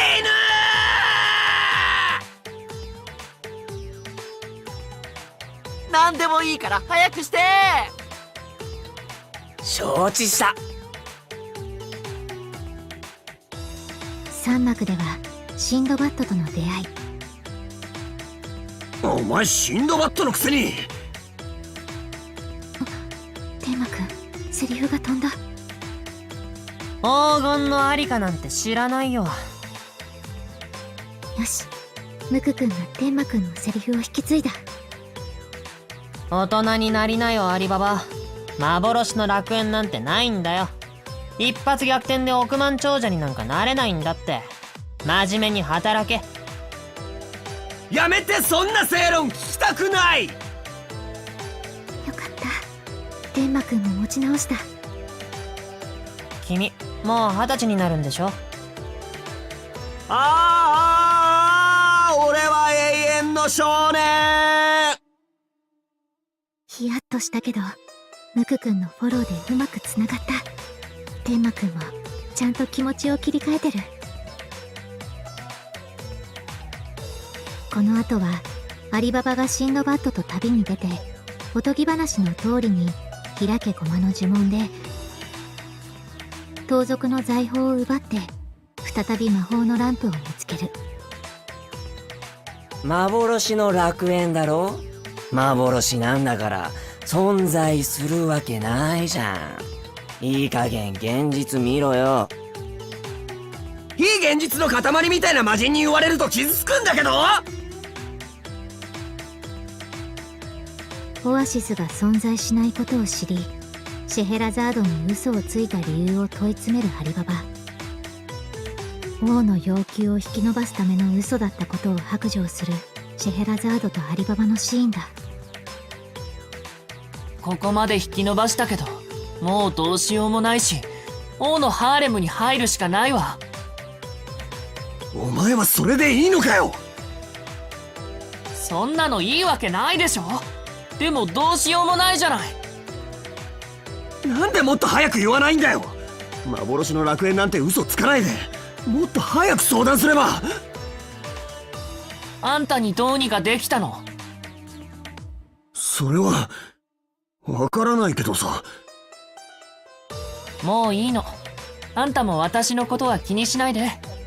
オアシスは諦めて魔人に金持ちにしてもらえるように頼みなさい。なんだよ、バーカバーカ。そんなこと言うならお前のことなんて本当にもう知らないからな。シェヘラザードの意地っ張り絶好だ。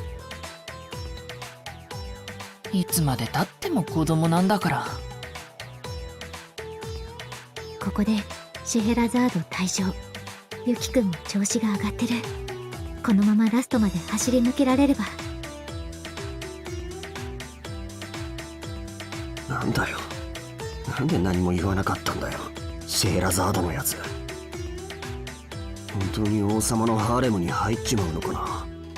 そうしたらもう二度と。アリババは彼女への思いを自覚し、シェヘラザードを助けに行く。なんで来たのよバカ。俺にもわからねえよ。さあ主よ、最後の願いは何だ？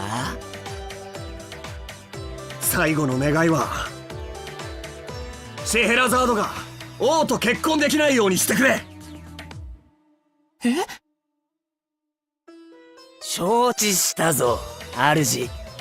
これで二人は夫婦だ。私とアリババが夫婦？そうか、結婚してたら王のハーレムには入れない。こうして王との結婚を免れたシェヘラザードとアリババは結婚し、末永く幸せに暮らしましたとさ。めでたしめでたし。魔人のミスミ君、存在感があっていい感じに舞台が締まる。あとはラストのアリババとシェヘラザードの掛け合いだ。バカじゃないの？魔人の願いを全部使っちゃったの？あんたの夢は億万長者でしょ？オアシスが嘘でも何でもお前の寝物語がないともう安眠できねえんだよ。アリババ。二人ともほっとしたのか余裕が出てきたな。すっかりいつも通りの二人だ。なんだよ。走ったら喉が渇いたわ。水汲んできて。あなた。なんだよそれ。それでは今宵も語りましょう。3歳のアリババと壮大なおねしょ。やめて。10秒以内。行けばいいんだろ。行けば。早まったかな。アリババを見送るシェヘラザードの満ち足りた微笑み。終幕。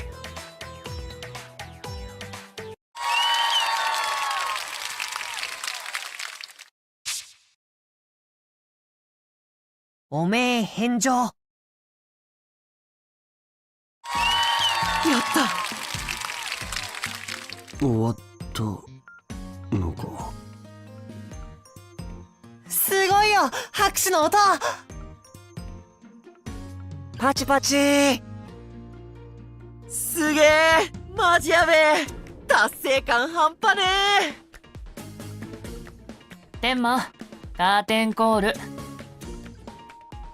おお。ゴー。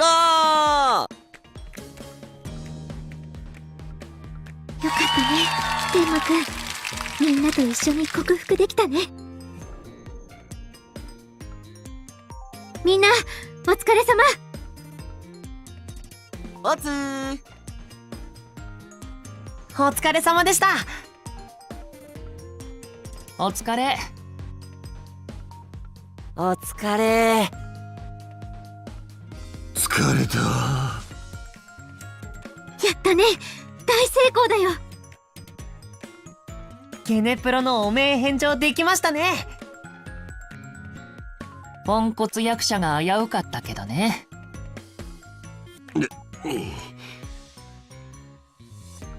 鳥間うまくつながったんだからいいじゃん。ムク、助かった。ありがと天馬くん。う。最初の頃、稽古で足手まといとか言って悪かったな。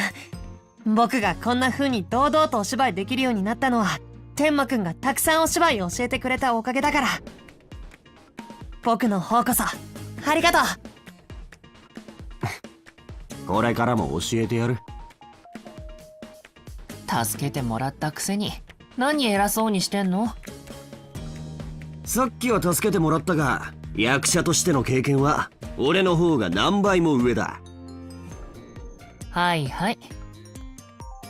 はいはいとはなんだ。いつもの調子が戻ってきたね。天馬復活。そうだね。にしてもやっぱ今日の成功は俺特製のエンジン効果だよね。あれ、明日からもやるつもり？せっかくだし験担ぎにやろうよ。恥ずかしい。てんてん悪くないって言ったじゃん。すっかりリラックスしてる。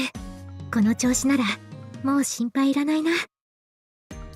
みんな、この調子で明日から千秋楽まで走り抜けようね。おー、はい、頑張っちゃおう。しっかりしないとね、ポンコツ役者。お前に言われるまでもない。天馬くんがトラウマを克服できて本当に良かった。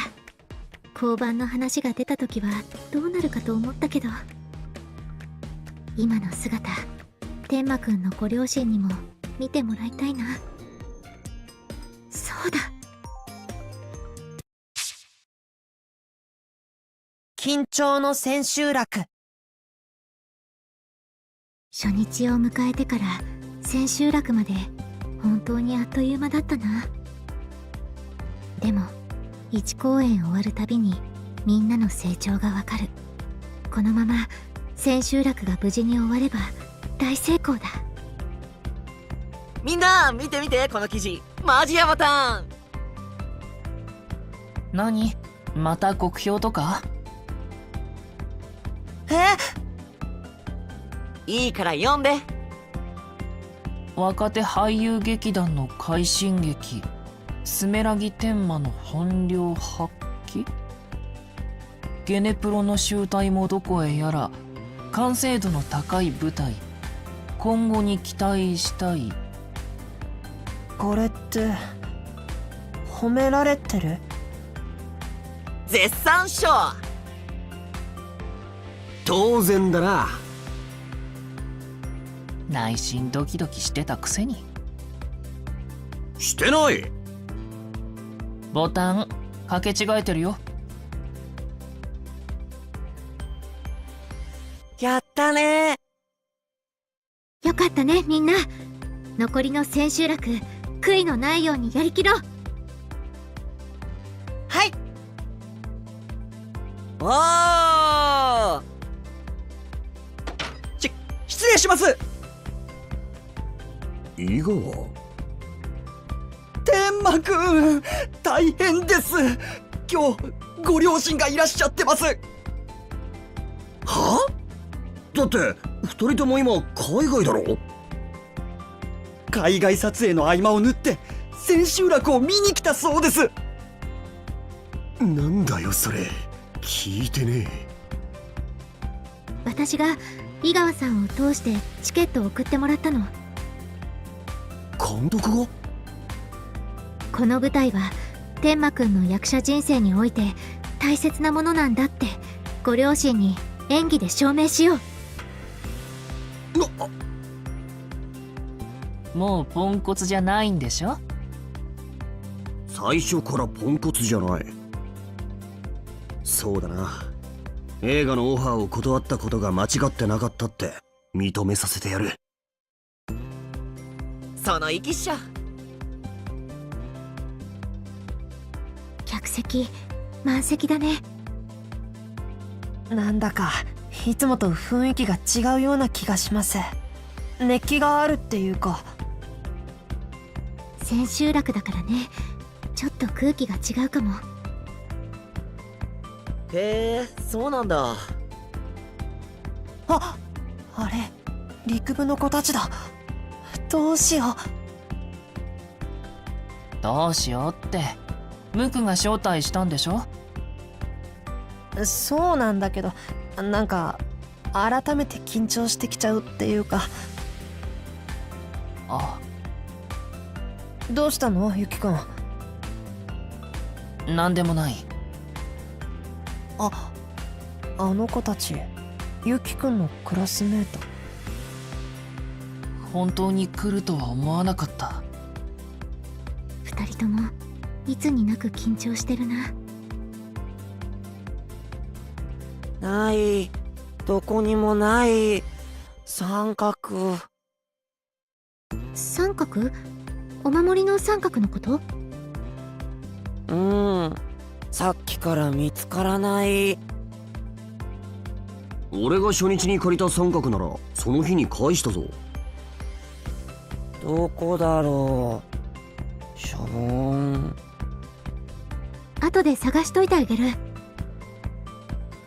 わあ、なんか俺までそわそわしてきた。緊張が伝染してる。千秋楽って独特の雰囲気があるからな。本番に影響しないといいんだけど。はい。こんにちは。じゃあいらっしゃいだよ。入るときはお邪魔します。みんなどうしたの？陣中見舞い。そっか、ありがとう。いよいよ千秋楽だね。みんな緊張してない？あとは楽しんだもん勝ちだから。失敗したけど。もしかしなくても俺だよな。でも終わりよければすけこましたよ。意味がわかんないから。終わりよければ全てよしと見た。相変わらず頭に花が咲いた連中。でもありがたいよね。そうだな。天馬くん、調子はどう？座長って重いな。ここまでやってみてお前を改めて尊敬した。俺？千秋楽お前も怖かったか？そうだね。正直言うと怖かったよ、すごく。でも同じくらいワクワクもしてた。そうか、俺もだ。ここ数日舞台袖から夏組のお芝居を見てて、やっぱりこの舞台を回せるのは天馬くんだけだって思った。それは千秋楽でも同じだと思う。当然。その調子。ショーマストゴーオン。天馬くんならきっとできるよ。ああ、やり遂げてみせる。カーテンコール。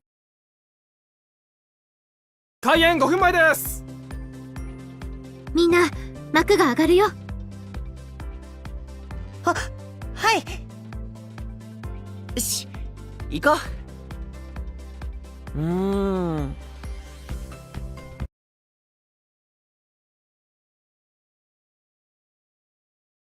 ユキ、何？ムク。カズナリ。どうしたのテンテン。ミスミ。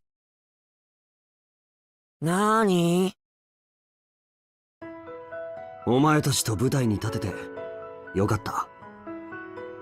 お前たちのことは大切な仲間で、友達だと思ってる。テンテン。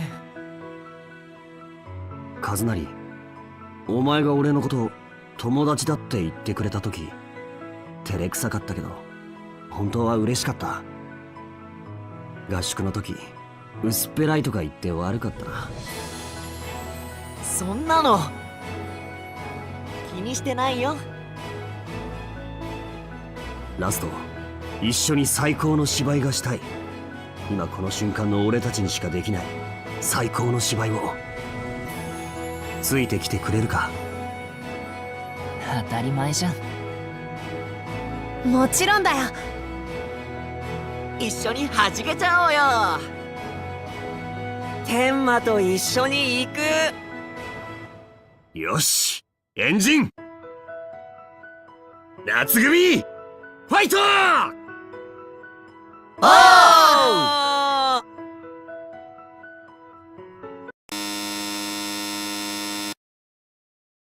今宵も語って聞かせましょう。めくるめく千の物語のその一つ。ユキくん、やっぱりちょっと緊張してるな。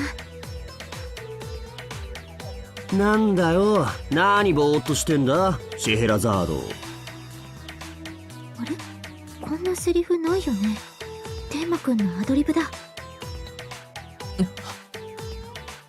おーいポンコツ、聞いてんのか？ポンコツはあんたでしょ、万年貧乏に。そんなこと言ってるととっておきの情報を教えてあげないから。うまく返した。いつもの調子が戻ってきてる。アラジンってお前なのか？アラジンなら俺のことだけど。こんな冴えないのがアラジンかよ。本当に魔法のランプなんて持ってんのか？冴えないとかひどい。ナンパしても振られてばっかじゃねえか。これはアラジン秘伝の恋愛テク、その1128にのっとった戦法で。テク多すぎだろう。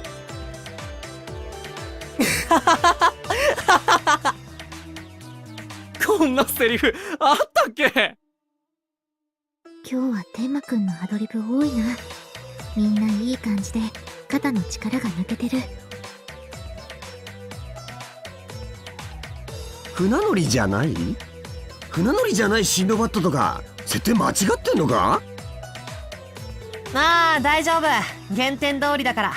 もともと船乗りシンドバッドの冒険譚を荷運びシンドバッドが聞くっていう筋で。そういうメタネタやめろ。夢から覚める。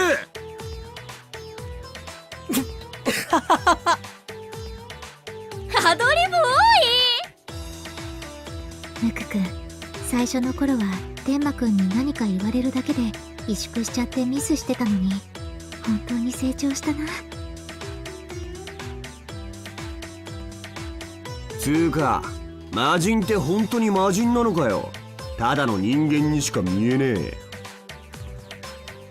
これでも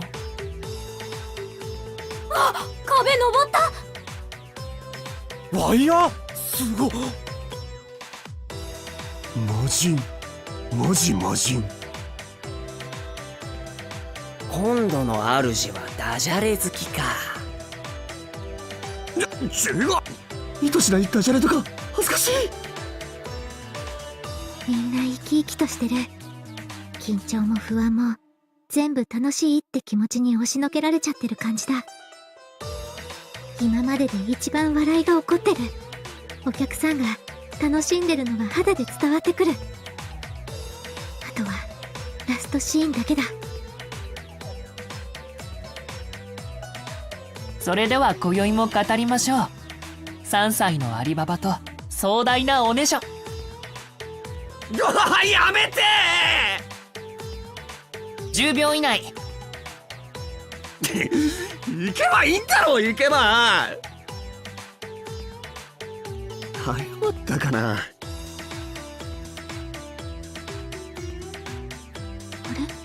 シェヘラザードの間が長いの？ありがとう、アリババ。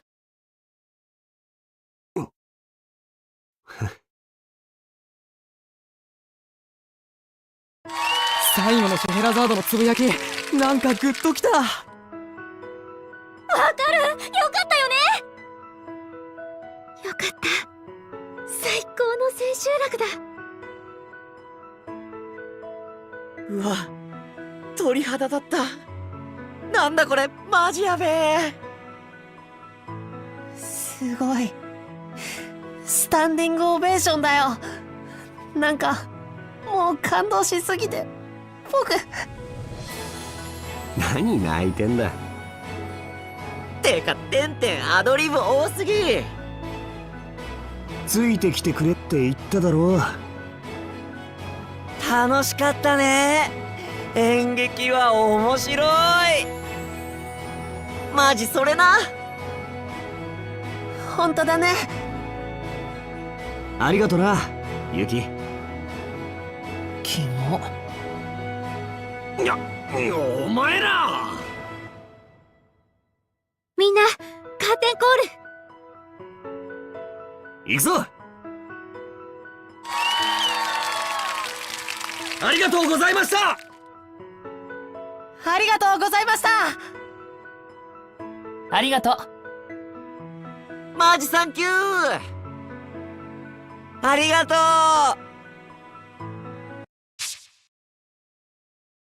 バックステージ。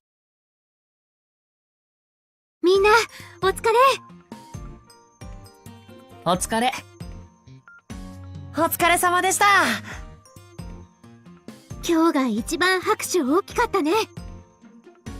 全然カーテンコール鳴りやまなかったし、なんかもう何も考えらんねえ。ずっと舞台にいたい感じ。そうだな。はい。失礼しまーす。さきさかいる？みんな。さきさかすごかったな。すっげえ面白かった。正直なんで陸上から演劇って思ったんだけどさ、今日見たらそんなのどうでもよくなったわ。演劇って面白いのな。舞台の上の咲さがかっこよかったし。ありがとう。よかったね、ムクくん。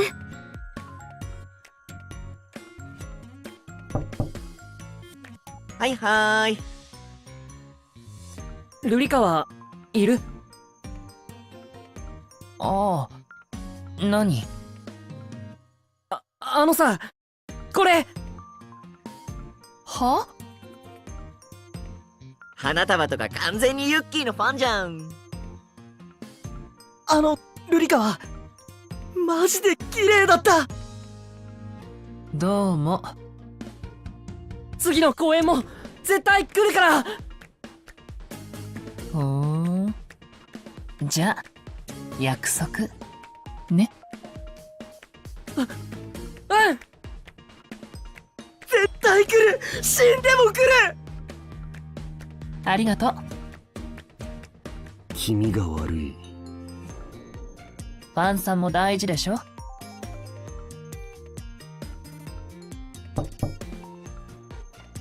こんにちは。もみくん、来てくれたんだね。チケットもらったし。どうだった？すごく良かった。今度は芝居中の写真も撮りたいな。ぜひぜひ。いいじゃん。そしたら写真集めてパンフとか作っちゃおうよ。でももみくんって演劇に興味あるって言ってたし、もしかしたら写真だけじゃなくても。失礼します。はーい。咲坂無垢の父ですが。お父さん、お母さん。ムク、お疲れ様。見たぞ、お前の晴れ舞台。劇団に入るって言った時はどうなることかと思っていたが、立派な役者になって。もう、お父さん、泣かないでよ。お父さんたらお芝居見てる間も何度も目頭拭っててね。それは言わなくていいだろう。二人とも来てくれてありがとう。そういえばムクがお芝居に出るっておばさんに言ったらね、ジュウちゃんが見に来てくれたみたいなんだけど。ジュウちゃんが？挨拶には来てない？うん。そう。今度会ったらお礼言っといてね。わかった。でも、なんでジュウちゃんが？誰それ？いとこのお兄ちゃんなんだけど、全然会ってなかったし、お芝居に興味あるようには見えなくて。ふーん。失礼。天馬いるの？父さん、母さん。うわ、あれスメラギ夫婦じゃん。並ぶとすげえいいやつか。オーラが全然違うね。俺様オーラは親譲りか。まったく勝手なことばかりして。役者として一皮むけたようだな。もううるさいことは言わない。お前の思うようにやってみろ。そして俺たちを超えに来い。父さん。たまには連絡しなさい。わかった。よかったね、天馬くん。ああ、二人に最高の舞台を見せることができた。みんなと監督のおかげだ。私もお父さんにみんなの舞台を見てもらいたかったな。もしお父さんが見てたらなんて言ってくれただろう。初代の夏組を思い出したりするのかな。まだあの映像の中の初代夏組には届かないかもしれないけど、いつかきっと。そういえばあの映像に映ってた男の子、ちょっと出てくるね。おい、どこ行くんだ？先に打ち上げ始めてて。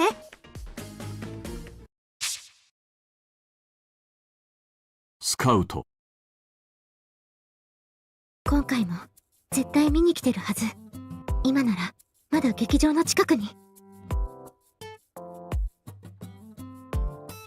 いた。左京さ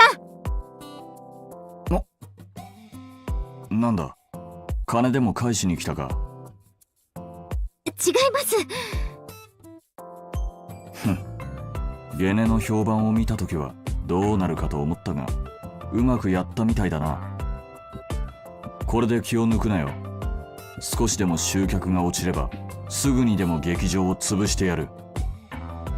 いいか、利益を上げるには舞台だけではなく物販のことも考えろ。これからは。待ってください。劇団運営レクチャーを聞きに来たんじゃないんです。じゃあなんだ。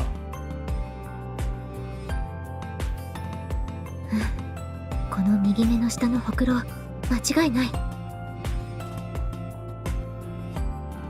夏組のビデオ映像に映っていた少年は左京さんだ。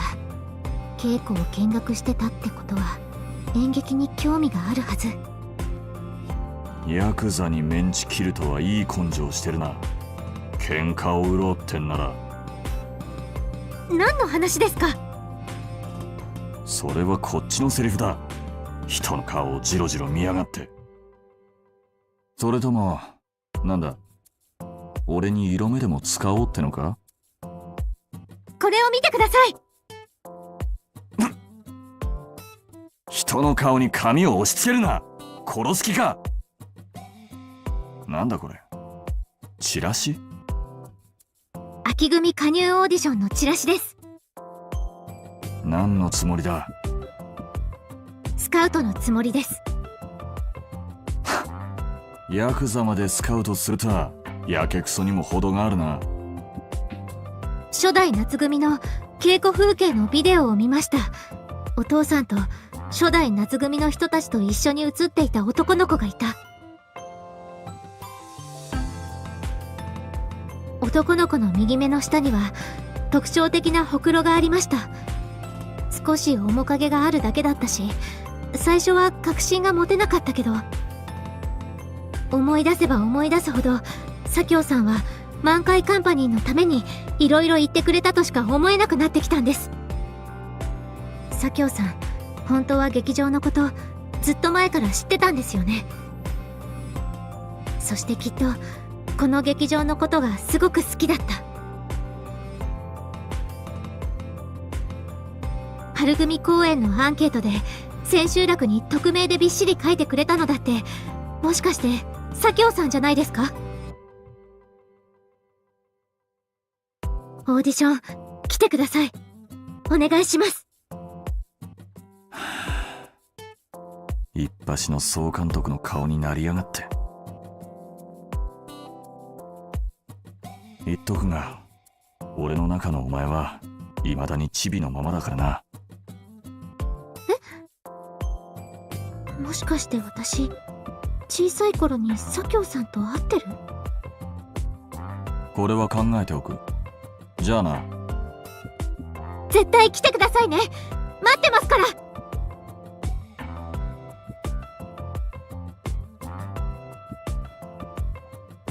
無垢のやつ、立派に役者してたな。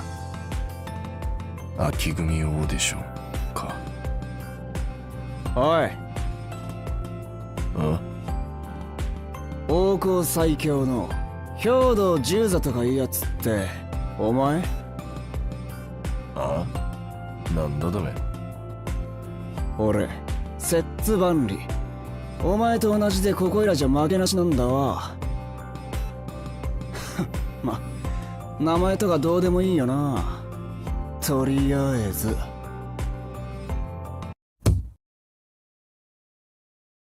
お前のことぶっ潰すから。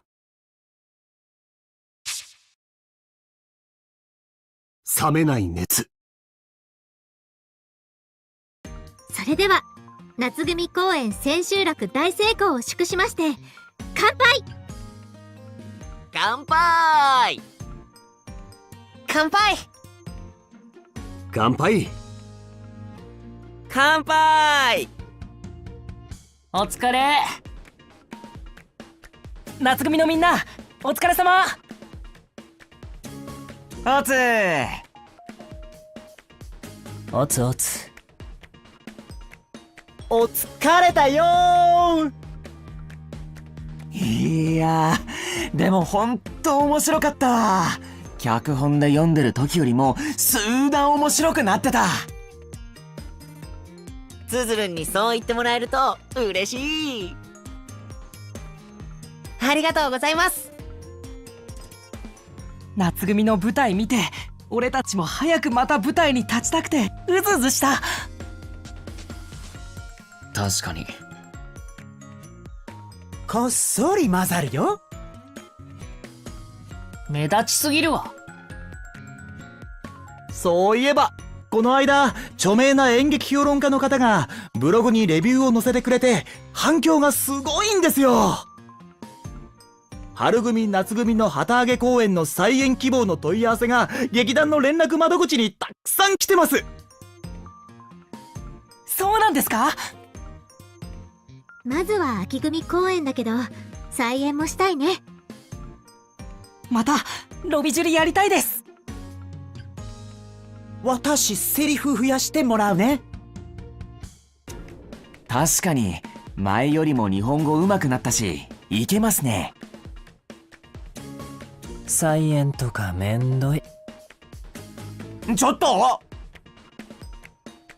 今ならもっとあんたを夢中にさせられる。はいはい。なんか公演が終わったなんて信じられないな。マジそれな。なんか明日も続きそうな感じよな。もっとやりたいよね。明日から再演する。ずるいです。春組夏組の再演をするためにも秋組公演も絶対成功させなきゃ。オーディションどんな子が来てくれるかな。左京さんちゃんと来てくれるといいけど。かつて映画を誇った満開カンパニー、その華麗なる復活劇の幕開けか、旗揚げ公演の再演が待ち遠しいか。やはり目障りだな。ハルト。はい。あいつを呼べ。かしこまりました。